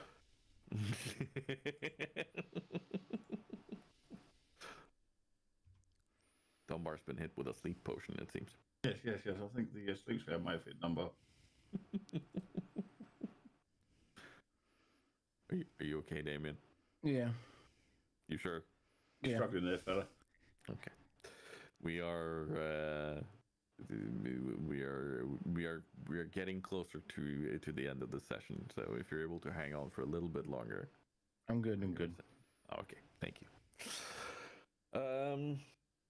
Yeah, Tyrand, instead of having to bear the brunt of another dragon attack, she is able to make this portal and not not be under constant barrage, and you all are being called. Like your minds are being dragged toward this portal. Like there's a certain calling towards safety. It's the same safety that you felt as this entire ritual started. Like it's that sense of home, that sense of being taken care of, and it is very clearly guided towards the portal. People are starting to run through it and get to safety, and you get the same feeling that yes, we need to get through here. I'll start grabbing people and herding people. I can see them saying, "Come on, get to the portal! Go, go! We need to get away from this thing. We can't defeat it. Go, run!" Bonus points for herding people.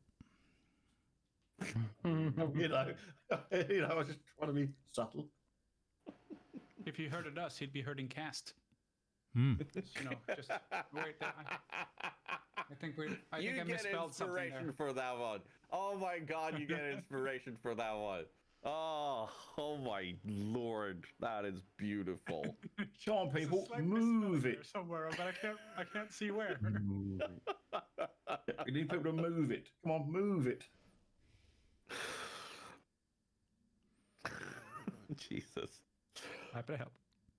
The portal opens, and Deathwing turns in the air.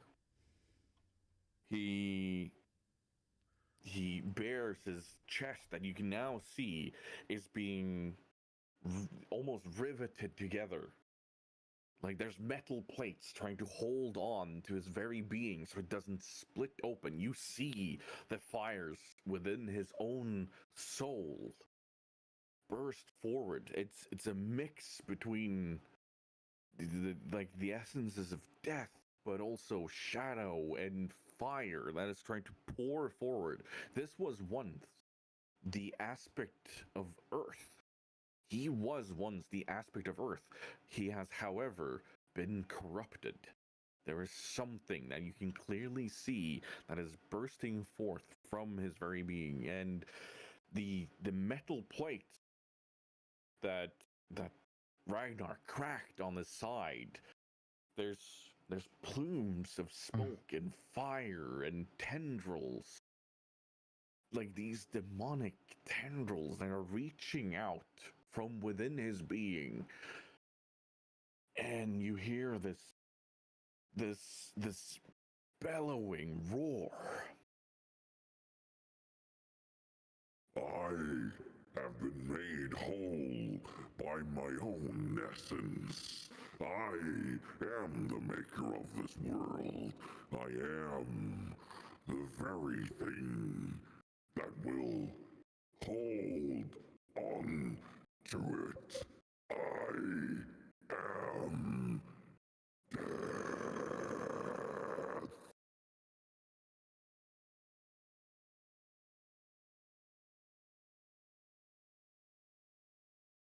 Time stopped. Seemingly.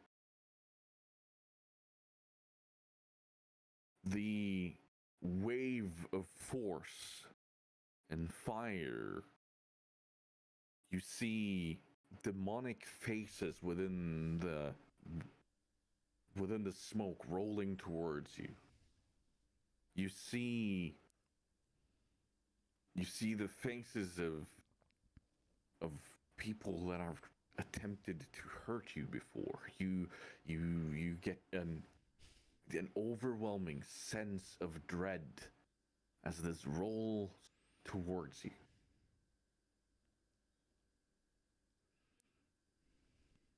You know that this is the end of the world here as you know it. This is the very start of what will be the end times of Cataclysm. you only have one way to safety. We're going to start with Ragnar this time around. You have successfully already rallied to get the surviving Torrens to flee. That in and of itself is going to give you an advantage on the 3 checks I need from you. There's an overwhelming heat from Deathwing right now. So we're going to start with a Constitution save.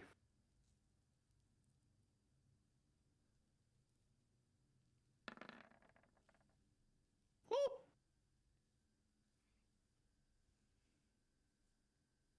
The avatar that you are currently in and controlling shields itself from this heat. It is harmlessly deflecting this entire heat with its shield. You see that it's just dissipating. It's crashing into this enormous shield that your avatar is holding. And the force of this, you feel as if there's a set of very big hands holding onto your shoulder, and you get a presence in your mind that until this point has been pretty much just like answers to prayers. You know, when you pray to your God, you pray, but this time you hear the voice and presence of your God directly in your mind. Flee now. And you will have advantage on your acrobatics as you run towards the portal.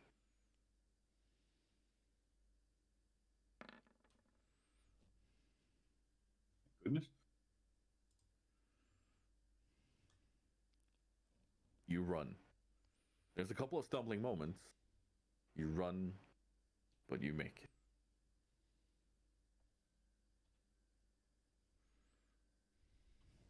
Dunbar. It is you. The 2 beings that you've already seen right next to you in the shape of this white raven and the 3-aspect dragon, they almost seem to narrow focus on your mind, and you see this path that is guiding you towards this portal.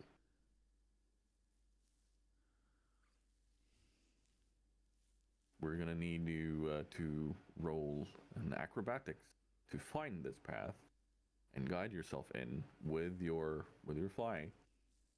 Okay. Yeah. Okay. Gotta guide myself in. Advantage on this, by the way. Do the loop-de-loops and the barn burner and all those other weird moves. Buzz the tower. Yeah. Definitely. You know, like as he gets towards the ground, there's a little zoof, buzz the ground. Cresting a flyby. Negative Maverick. Oh. You are in the stream. You are following the path. But as you are about to try to follow it, it tries to guide you through the portal, you manage to hit some of the debris that is currently, like, it's just the winds, everything that is going on with the heat and just this immense pressure. It knocks you slightly off, and you tumble to the ground. And you are going to take 5 damage on that one. Oh. It's not as bad as the salt flat scrape, but you know, this definitely hurts. This is gonna leave a bruise. Ugh. Do a barrel roll. Deathwing duck, get out We of here. crashed into some barrels. That's the closest we get. Yeah, that's what happened. It's not my beer barrel. I don't care what other barrels he crashes into.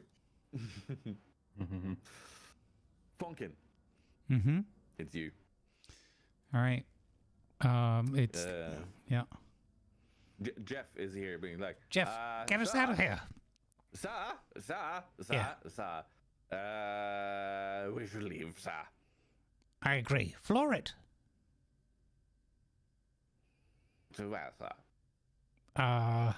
So wait, can we see? Okay, so I look around, and I see a portal. Yep. Okay. That portal over there. Don't dilly dally. And no stopping for milkshakes.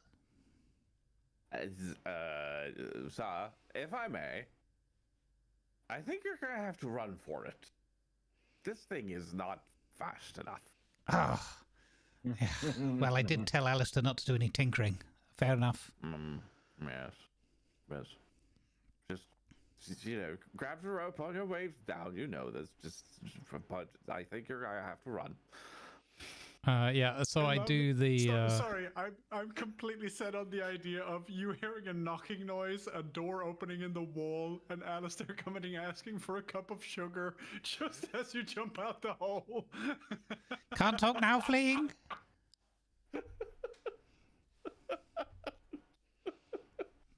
Plenty of sugar on the other side of the portal. And then I just like dive out of the hole, holding onto the rope. So I think it's more like I've got that rope attached to me for safety. So it's more like a dubious abseil kind of thing going on. And as I'm flowing out, I use my magical sporran glows again, and I cast flight on myself and start flying for the exit. All right. I'm trying to. It's too chaotic, but I'm trying to look for like where my allies would be. I know where Alistair is because he just knocked and asked for sugar. You, as you kind of swinging down on the rope and you're starting to fly, you see Dunbar hit the ground. Like this is simultaneous. You see him hit the ground and do a bit of a tumble. Like he's right next to the portal, but he did a bit of a tumble, so he's on the ground there. Oh, go, Gadget Dunbar. I'm still concentrating on haste for him. I'm trying my best. Yeah. Oh yeah, wait. I did add the +4 to the. Oh no, it's advantage. I had advantage. Yeah, you had advantage already. Yeah. I did the calculation, so don't worry. Like you're good. You're good. Still on the ground. Don't be stubborn, Dunbar. It's time to go.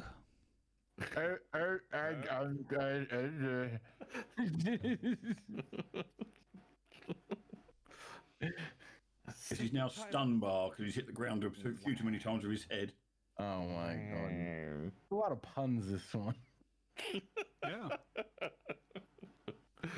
All right. Very punny. It is Alistair. You knock on the door just as you see, "Can't talk, fleeing!"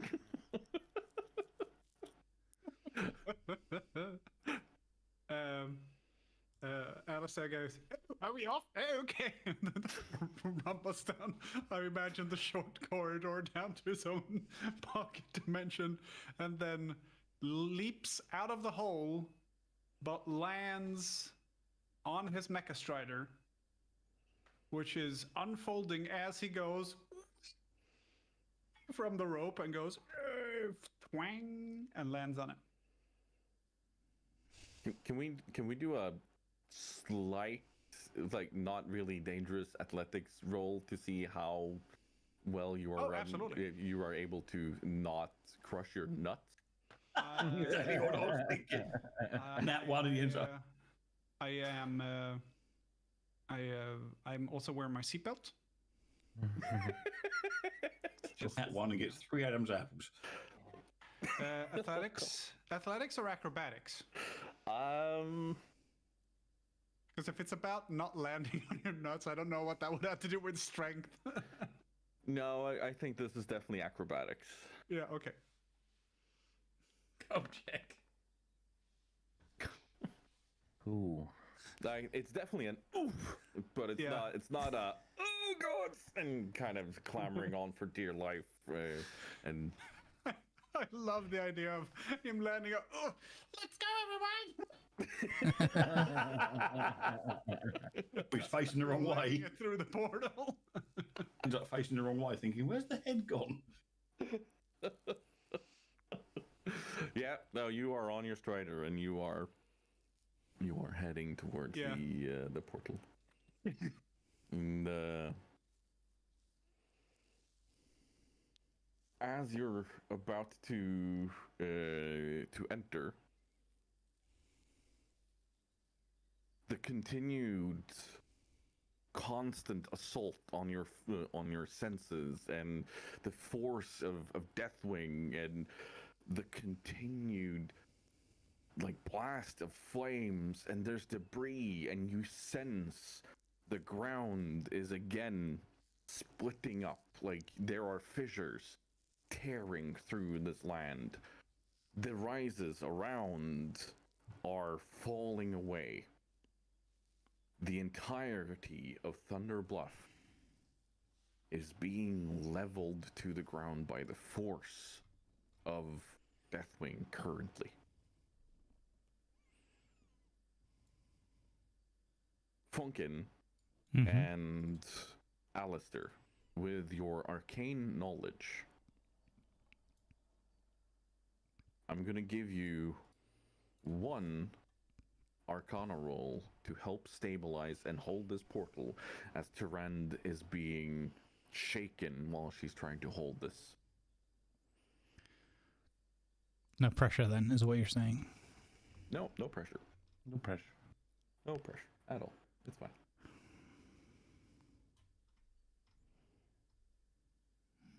I got nothing that I can help with that. Okay, Arcana. Boom. Oof. 30-20. Mm-hmm. Yeah, I don't know.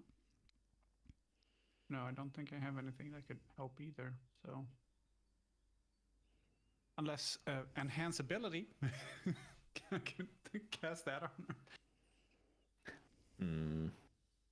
Aid, maybe. I mean, yeah. Your spell bolsters your allies with toughness and resolve. We're definitely talking a mental resolve here. Yeah. Okay. I cast aid. Yeah. Smashing.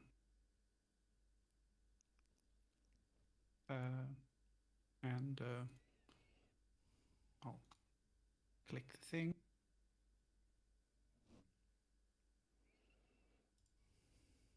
So yeah.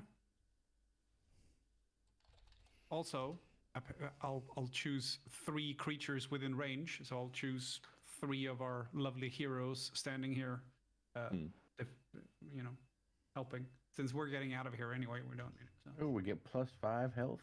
No, you don't get shit. Tyrande gets the aid, and whoever else of the mighty heroes might still be around. Also, that will probably be Thrall and Malfurion helping with this portal. There you go. They get a little boost. Yeah. Okay. And then Arcana, you said. Yes. Do I get advantage for helping her with the I'd say so, yeah.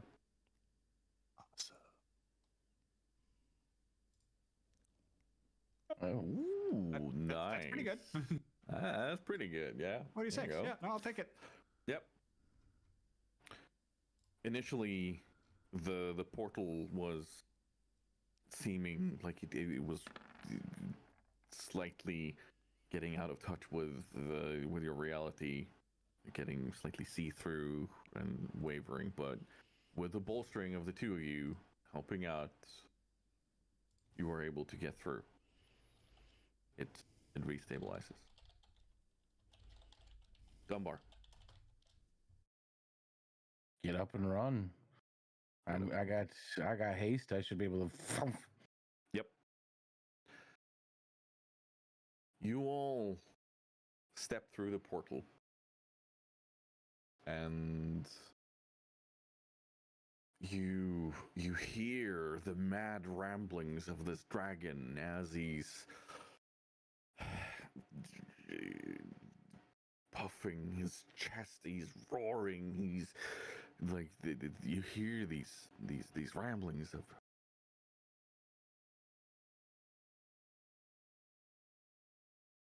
and you feel this mind reach out as you're diving through the portal. And we're gonna have our first group check here, Oh. where 3 out of 4 will need to get through a DC 14 check of either athletics, acrobatics, or arcana, all depending on what you feel the most familiar with. Me. I'm not on all those. I was fat 0 and a -2 on all those. 17. Yep. Is it with advantage, is it or not? Do you have something that can give you advantage? I used my inspiration. I assumed as much. Yeah, I haven't unless I cast a spell, and obviously it's not a spell casting. Ooh, yikes.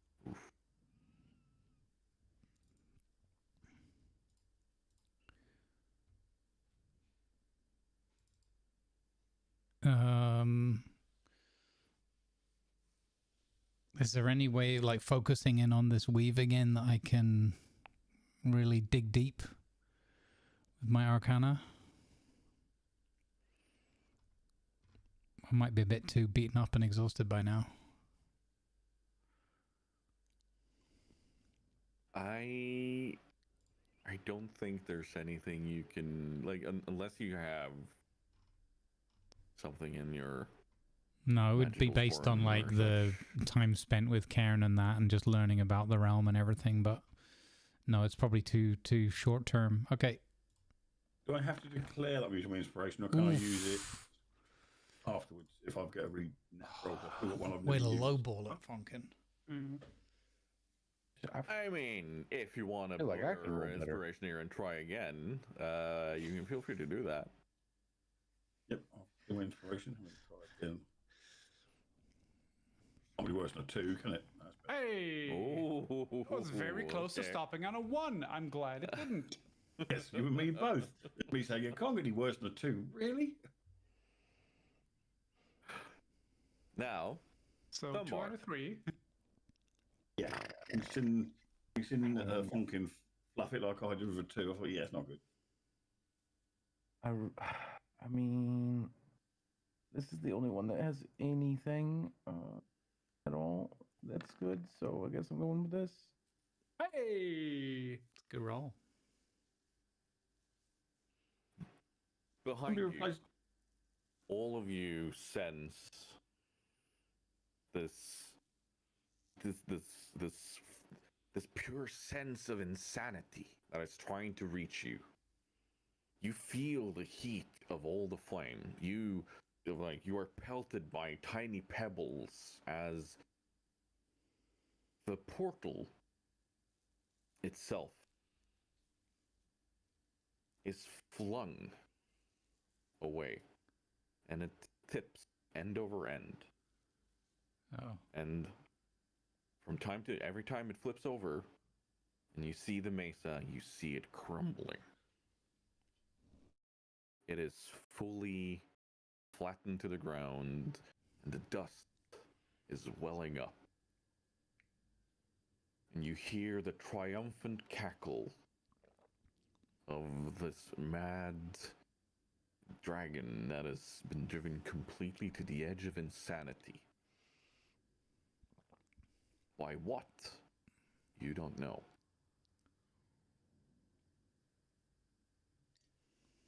As you're about to step fully through the portal,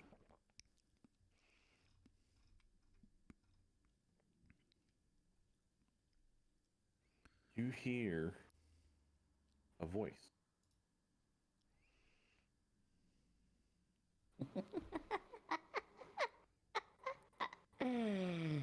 Well then, I think this means you are coming with me. Come join me, my little morsels, my playthings. Welcome to my realm. Now prepare to be warped.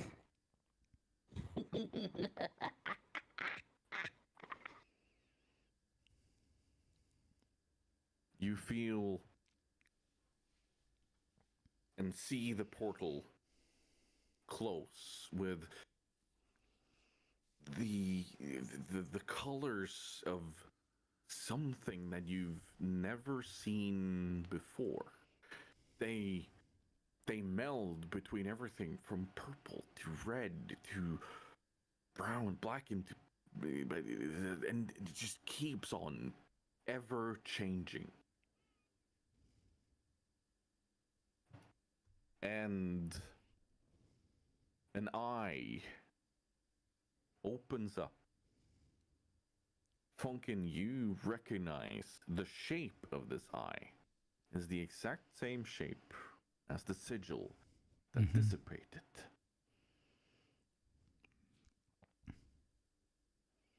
Yeah. And all of you hear a voice whisper far into your minds. Give in to Tzinch. And that's where we're going to call it this episode. Nope. I think Funkin's just holding his head in his hands. Probably muttering, it's them, it's them. It's them. There we go. Happy ending. Purge kill. Happy ending. They Yeah. all lived happily ever after. Yeah, exactly. Yeah. Right. Let's start with talking to our players. How do you feel? I know you're tired. This has been a hell of a session. I know you're tired, but I wanna just quickly debrief with you, if that's okay. Damien, if you feel like you need to get rest or whatever, you're like, I want to point that out. You can do that. I'm good. Okay. Then let's do this debrief, shall we? Let's start with you, actually, Damien. What do you think? I like that I definitely enjoyed when he gave me the haste and it led to him discovering like a new attack. His ability to just lay damage when he can move that fast. That was really cool. Hitting him with the dive bomb, the shadow wave dive bomb. That's the first time he's used it at all, and it just worked like amazingly. Even if it was just flicking a dragon in the head like you flick a dog on the nose, it was still enough for him to go, "What the hell? What in the world? God damn it, Bobby!" I still blame Doc for all of this. We could have finished the. I mean, if you hadn't said something, we could have just gone and, like I said, done like a little sneaky. Wait till he flies out and just. We got here. Give us armor. But yeah.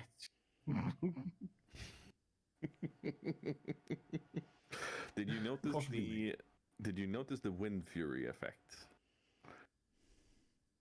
The totem of Wind Fury that Thrall gave you, that gave you the extra attack on your Hexblade there. Yes. I was wondering about that because I know that that's supposed to do kick in, but I didn't know like when or how. Yeah, no, I thought that it's definitely gonna help, and like I'm not gonna dispel any sort of or lift the veil too much, but I'm genuinely impressed with the amount of damage you were able to do to Deathwing. I did not see you guys going that way, and I am genuinely impressed.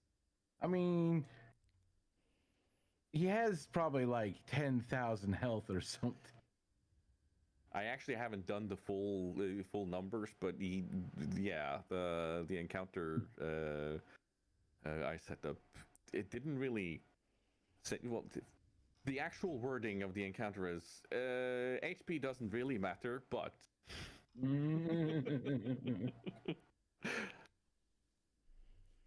I'm just trying to remember what he had in World of Warcraft. He's got like 1 million health or something. I don't know. Yeah, no, it's absolutely ridiculous. Absolutely insane.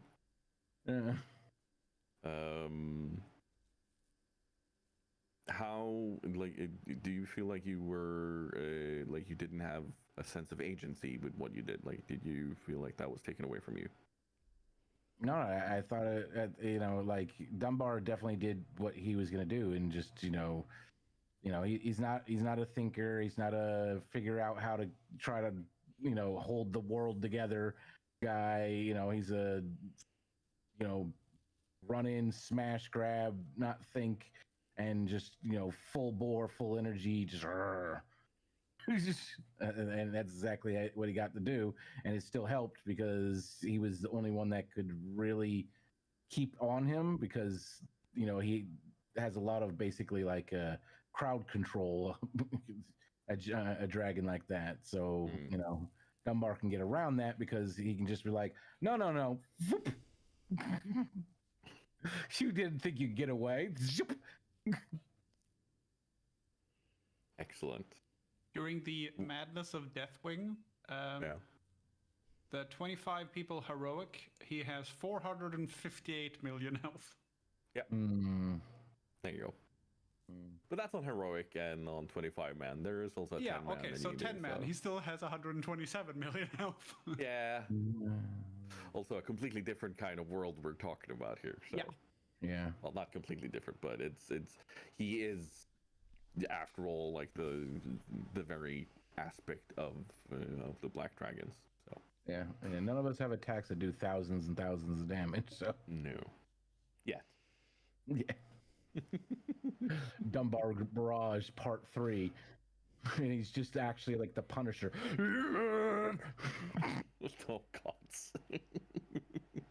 I just want Falcon to have one wish spell.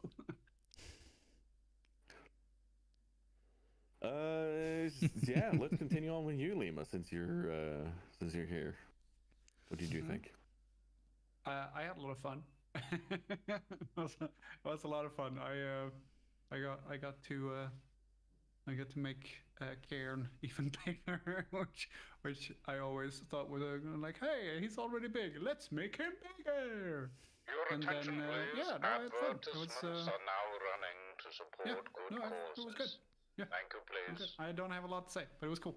Yeah, I'm the same. I don't have a great deal to say. I mean, I've got to play with my avatar and running a ridiculously big dragon that I knew I couldn't beat. But at the end of the day, Ragnar was about self-sacrifice. He was more about, I want to get him away from my friends, away from the people, so they can all get away and escape. And if it costed me my life, it cost me my life. And that's his basic philosophy. He's, no matter how big the target is or how unwinnable the fight is, if he can protect people, that's what he'll do. No foe too tall. Problem is now it's all going to be downhill because I'm not going to find anything bigger than that to fight. I doubt. I doubt. I'm not going to go too far there because I know I might. Don't give yourself too much of a pitfall there. I have greater things in mind for you. Attack by Have you creature. seen the way too epic intro? Come on, man. Yes. You can attack by creature. It's got 72 teeth, half a black, half a white. It's massively huge. It's very much like a Steinway. Strange. There's gaping maw.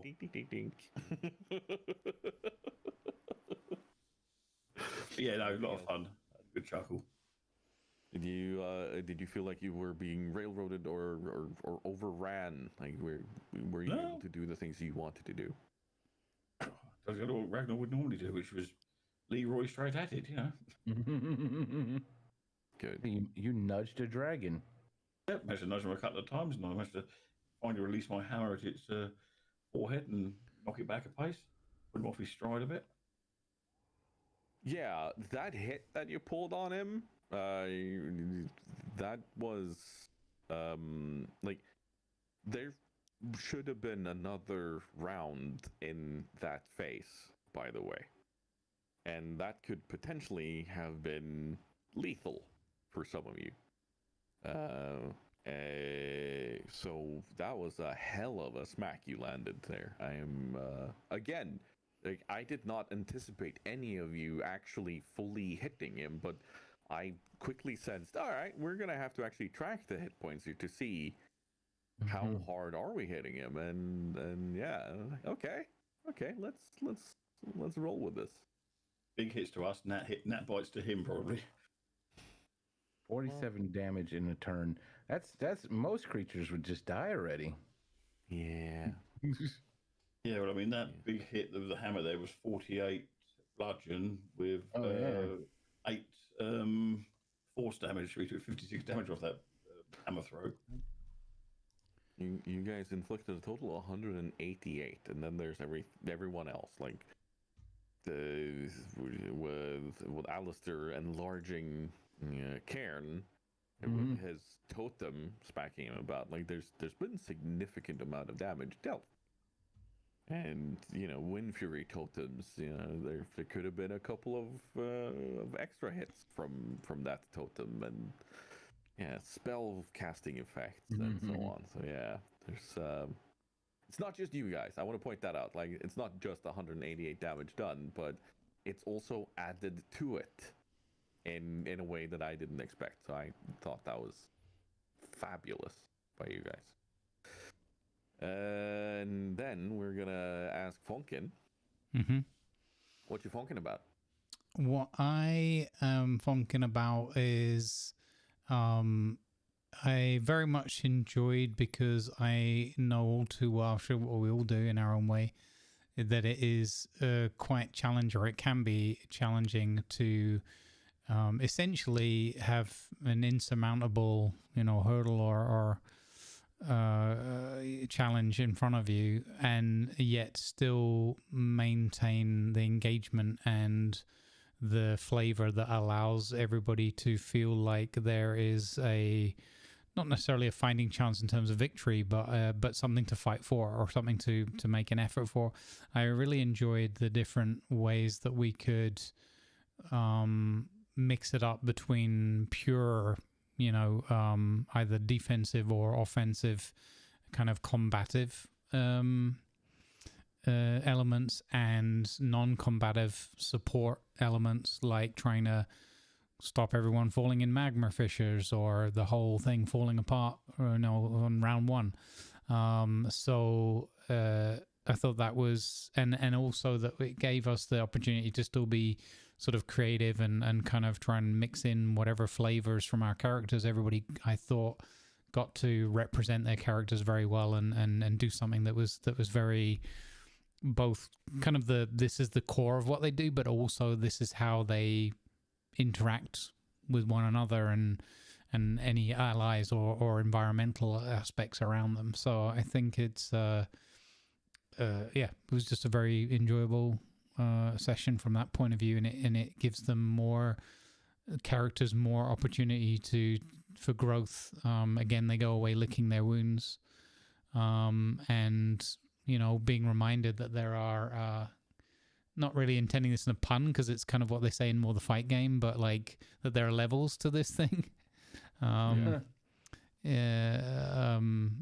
that I think we did okay, and we had moments where we were like, we can actually affect this thing, and maybe he's if there are enough allies come in, things will work out. And then we were fairly swiftly reminded that no, actually you haven't even bloodied his nose.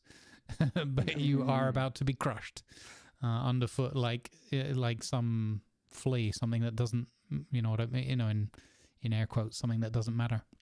So it's or I can't remember that quote exactly, but something like like another being that wouldn't even, just like humans don't really worry about treading on an ant underfoot.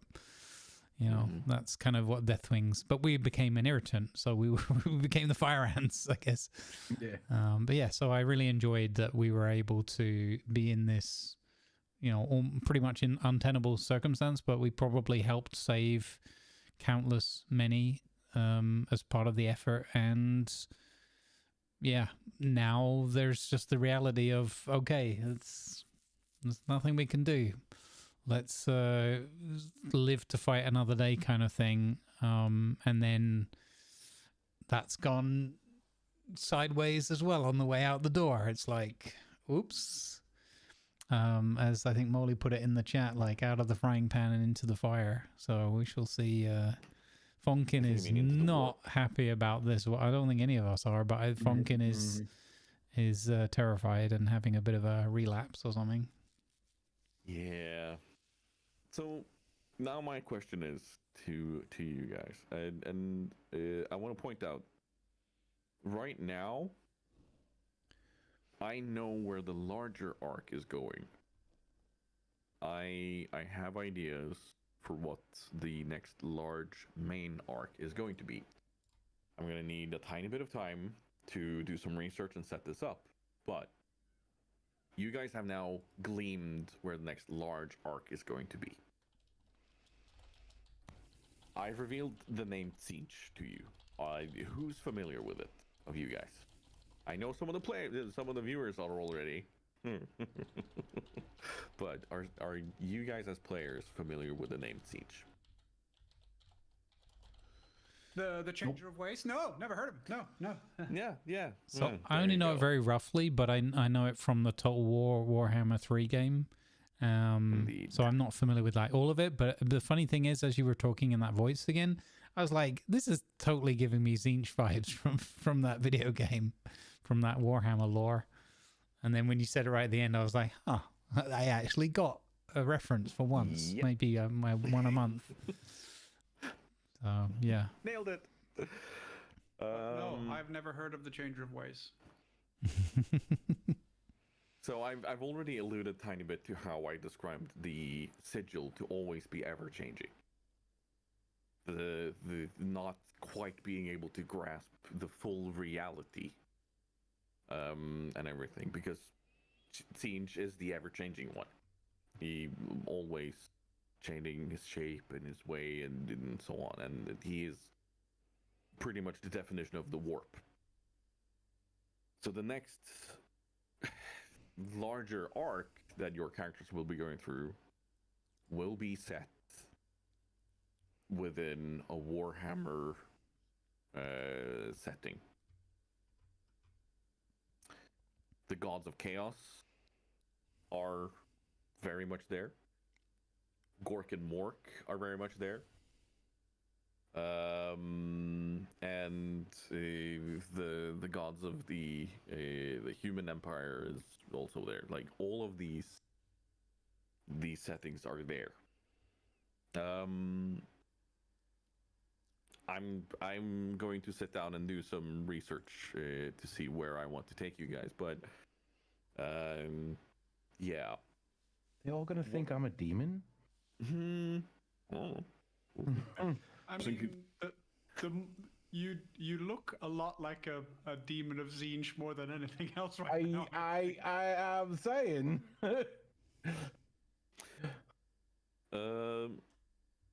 No, we're not bringing Slash into this. Shut up. It's not that kind of role play. Yep. I was thinking, great, You're 40k. I all can have a set of Terminator armor and a heavy bolter. Then I realised, no, it's fantasy roleplay, not the Yeah. not the other one. Ragnar goes in as a cleric or a paladin of Tyr, comes out as a fallen paladin of Khorne. Wait. So if it's Blood. I see one upside here. If it's Warcraft, the older one, our gold's going to be worth way more because you can build an entire tower with 12 gold. He's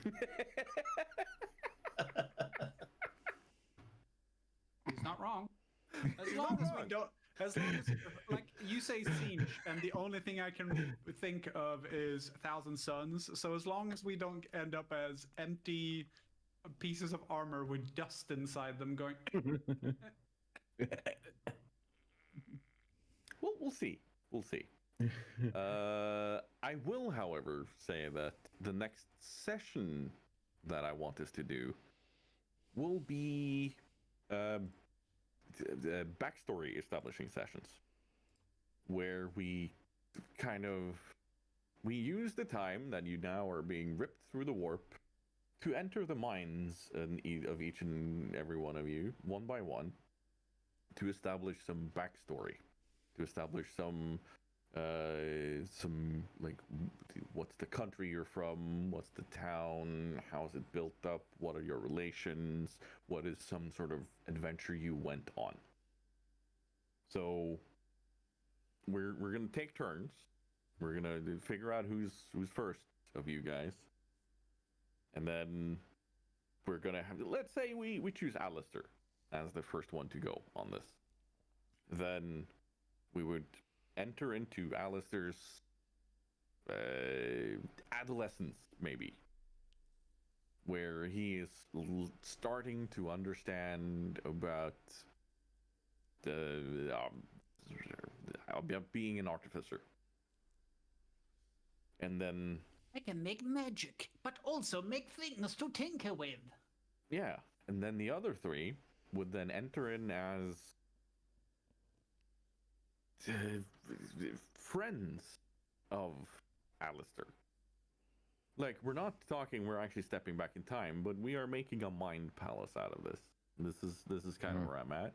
So you get to play along in this, but Alistair is almost gonna be the DM of his own little world to kind of shape things and explain a few of the things going on. How does that sound? Sounds cool. Sounds interesting. So, when will our next session be? Do we know? I am not available next week, but I am available the week after.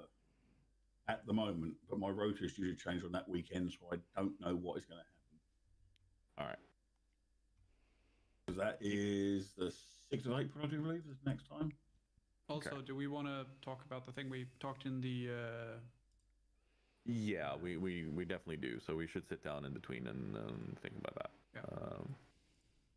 In So the let's not worry too much editorial about meeting. it. Hey. Hey. Sorry, I'm I'm completely hooked. Yeah, don't worry I about it. don't have a lot of old episodes left. I've listened to almost all of them. I'm gonna turn to the audience and ask if there are any questions or thoughts or concerns. I saw there were some. I haven't been able to keep up and check in on chat. So if you've already asked a question, feel free to repost it. What Fighting fresh the hell god. is this? The guys are fighting the gods? Well, kind of. They're more like the playthings of gods right Yeah, now. it's not the first god. I mean, we started with, hey, look, a blood god. Hey, I mean, that's a blood serpent god thing. Yeah, no, I mean, that's. Oh my goodness, I'm half necromancer too, going in the Worldcraft. Oh my goodness, I'm in trouble. Come to Warhammer. What's that? You're a heretic? Well, would you get on the cross, please, sir? And we'll start. Yeah, I am in trouble. Oh no. I should change. It was me in trouble because I was wearing the logo with Tyr. And you're a dwarf. Yeah, that's gonna be more fun going as a World of Warcraft. Dutch says it was fun to listen to. Just wondering how many of them are going to make it to the end of the adventure. Who knows? Guess you'll just have to stick around to find out. Sigmar will not love you. No, this is very true. Xeno scum? Different. Okay, you're too few years ahead. There, Rex. About 40,000 years too far ahead. Yeah. 40,000. Relax. No one said there would be You need a pressures. time machine to get that. Yes, a time machine. Do you really want to try to get to said time machine? Just go up and get tiny baby Horus out of his cradle and just. You do realize that will probably make sure that 30k won't even happen, right? Like pre-Horus Heresy, even. Okay. Let's. Okay, so instead of doing that, we'll just find Lorgar, and tell him not to listen to the voices in his head and shut up and do your homework. And don't tattoo strange things on your head that you don't know what they mean. Why do I have a feeling that Lorgar is one of those that has ODD, oppositional defiant disorder? Yeah. Where he's like, Dad says do this, I'm gonna do the other thing. Yeah, exactly. Dad says there aren't any gods, so I'm gonna find some.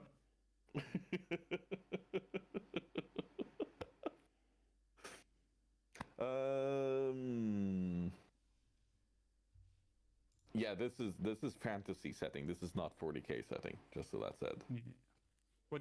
It's not even called fancy anymore, is it? It's Age of Sigmar. Or did they change that? There's a bit of a difference. Like fantasy is overall the overarching term, but then you have the Age of Sigmar, which is its own thing within fantasy, and so on and so forth. Yeah. So fantasy is just the old. Yeah. No, I always called it fantasy as well. So. Yeah. Medieval Warhammer. Let's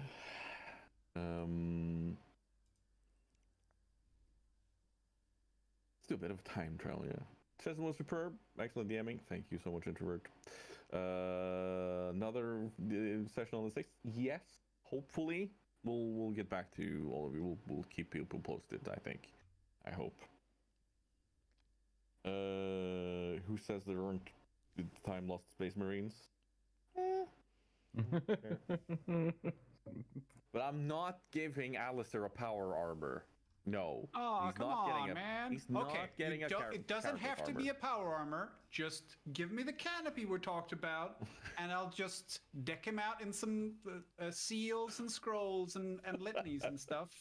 And it's, we'll just make a improvised sort of a dreadnought thing. It'll be fine. Yeah, sure. I mean, size-wise, it's probably more like a Terminator armor. I just have to, get some decals and stuff. It'll be fine. So, Space Gnomes, the latest chapter.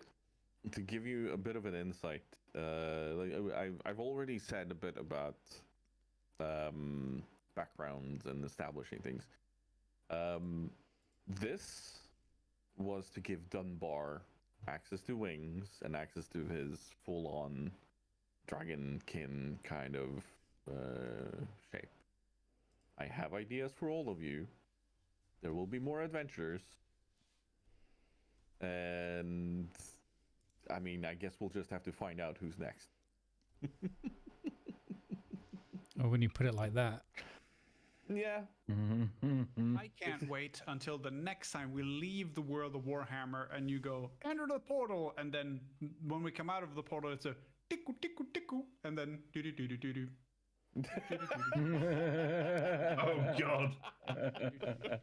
We immediately attacked by a rogue mushroom, yeah, I know. The BBEG of that level is Grumpy doing Swedalian.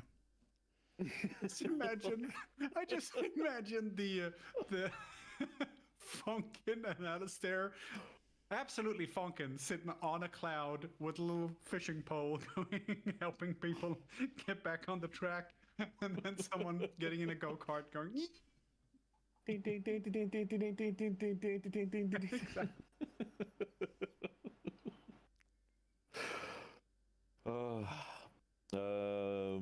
and the Dunbar will be rendered as a Koopa paratrooper. that's the version we see. And Doc will be the short version of Mario, just chucking hammers. What are you guys gonna be then? Well, I mean, I'll be on a cloud probably. Grumbles, I feel like you should be the short version of, say, the short version of Luigi, but with the still got the flame flower. It's just throwing flames all the time. Animated plate armor, wrong trouser style. Oh, that's an excellent. I mean, idea. that's what I said when I got the shredder to begin with. Wrong trouser style. This is with Wallace and Gromit is exactly what this is. Gnomes on Mars. Oh, God. Oh, we could maybe that's the next thing we jump into. Biker mice from Mars, and we're just cruising around on Biker mice from Mars. Worst theme song ever, but yeah, that one. I think I'll rather throw you into Teenage Mutant Ninja Turtles, honestly. Yeah. Early There's 90s pizza there. New York. I'm good with that. Yeah. Oh yeah. Just have to worry about the crack epidemic.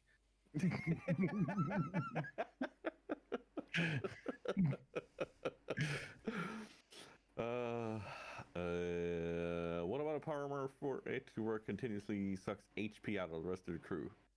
Don't threaten me with a good time, Dutch. You now feel strangely flat. Yeah. Oh, I know what we could do. We could do like a Transformers thing. Ooh. Oh, I know, Power Rangers, and then we combine into, a big thing. You say this only because you want a bigger mech. Yeah, I mean, that's also true.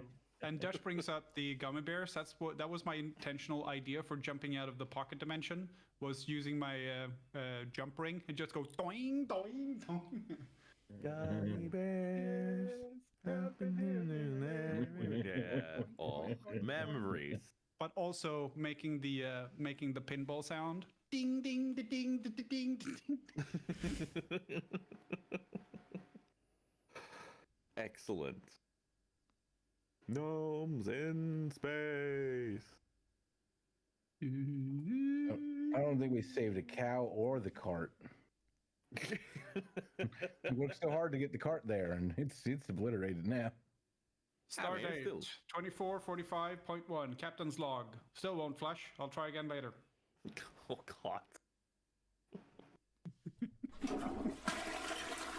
Thank you. I knew Grumbles would be on point with that. Thank you, sir. That was the worry. That was the worrying concern when I heard Tiger say, he said, a large log dropped from the sky. And I thought, Jesus Christ, don't tell me the dragons dropped one. Well, that's going to do a lot of damage. I've heard of scatter guns, but this is a completely different kind of scatter gun. Yeah, you get hit with that, that's psychological damage. Biological warfare too. Yeah. That's a thing people used to do. You're gonna need detox and a therapist after that. No, thank you. Now, here's my question to the rest of the group: are any of you continuing on for today, or are you all? No, I have No, I've got D&D live sessions to set up. I got my crew coming around at 5 for start of their freshly new campaign. How about you, Grumbles? I haven't made my mind up. Well, I kind of have. I was like, no, I won't. But then I kind of feel like I could do something, but I don't want to. I don't know whether I should jump back into Zomboid again. Yeah. Icelandic is on. Yeah. I was thinking of going and just supporting TC again. Yeah, TC's my on Space Engineers, bud. Space Engineers. Yeah. I'm just doing some Assassin's Creed. Cringer's Creed, huh? Cringer's Creed, yeah, you're running around being stealthy. Allegedly. 142. Oh, Jackie's playing Vintage Story. We could go and support Jackie in the they're just doing their TTRP season 2 Oh, or 3. yeah. Something is 2, something is 3, Oh, whatever. is it doing Embrasso stuff as well? So yeah. Yeah. Oh, we could go and raid Jackie Mhm. then. That's a good idea. Good shout.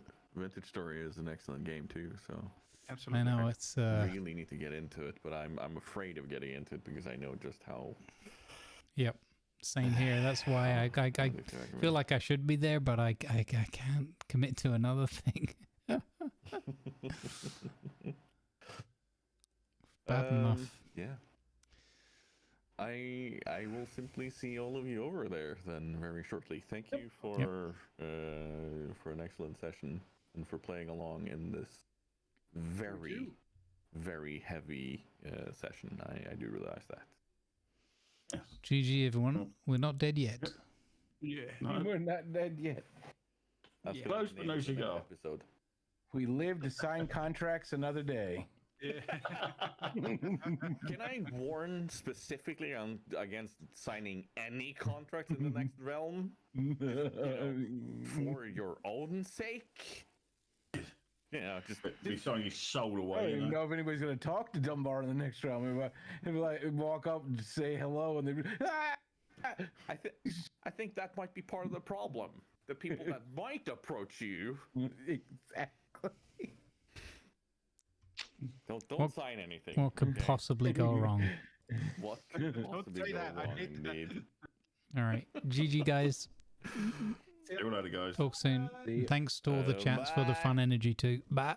Yeah. Bye. All right, gang. We are gonna go say hi to Jackie. We're gonna go and support our vintage story friends. So please stick around for the raid. I appreciate you very much. I'm gonna stop the shared chat now because that's gonna be confusing as all heck otherwise. Boop. And we'll close that call. Boop. All right, hopefully the shared chat worked well for you guys. I felt like it worked well for us. YouTube folks, I'm gonna redirect you over to TC Freer because I don't believe Jackie is on YouTube. So we're gonna send you over to CTC, which is here, redirect, add, and Mr. TC Freer. All right, save. All right, we're gonna go on the YouTube side over to TC Freer, as I said, and on Twitch we're gonna raid Mr. Jack Fear. Hopefully I typed that well. I think I got it. Good vibes, everybody. Thank you ever so much for hanging out. Appreciate you being here, spending your Sunday time with us as we roleplay our way through these wacky worlds. Thanks to the moderator team putting up with the shared chat again. Appreciate you too. And I'll see you on Wednesday for the next live stream. Don't forget tonight at 9 o'clock in how many hours time? 6 hours time from now, there's another Space Engineers video going live for you. In the meantime,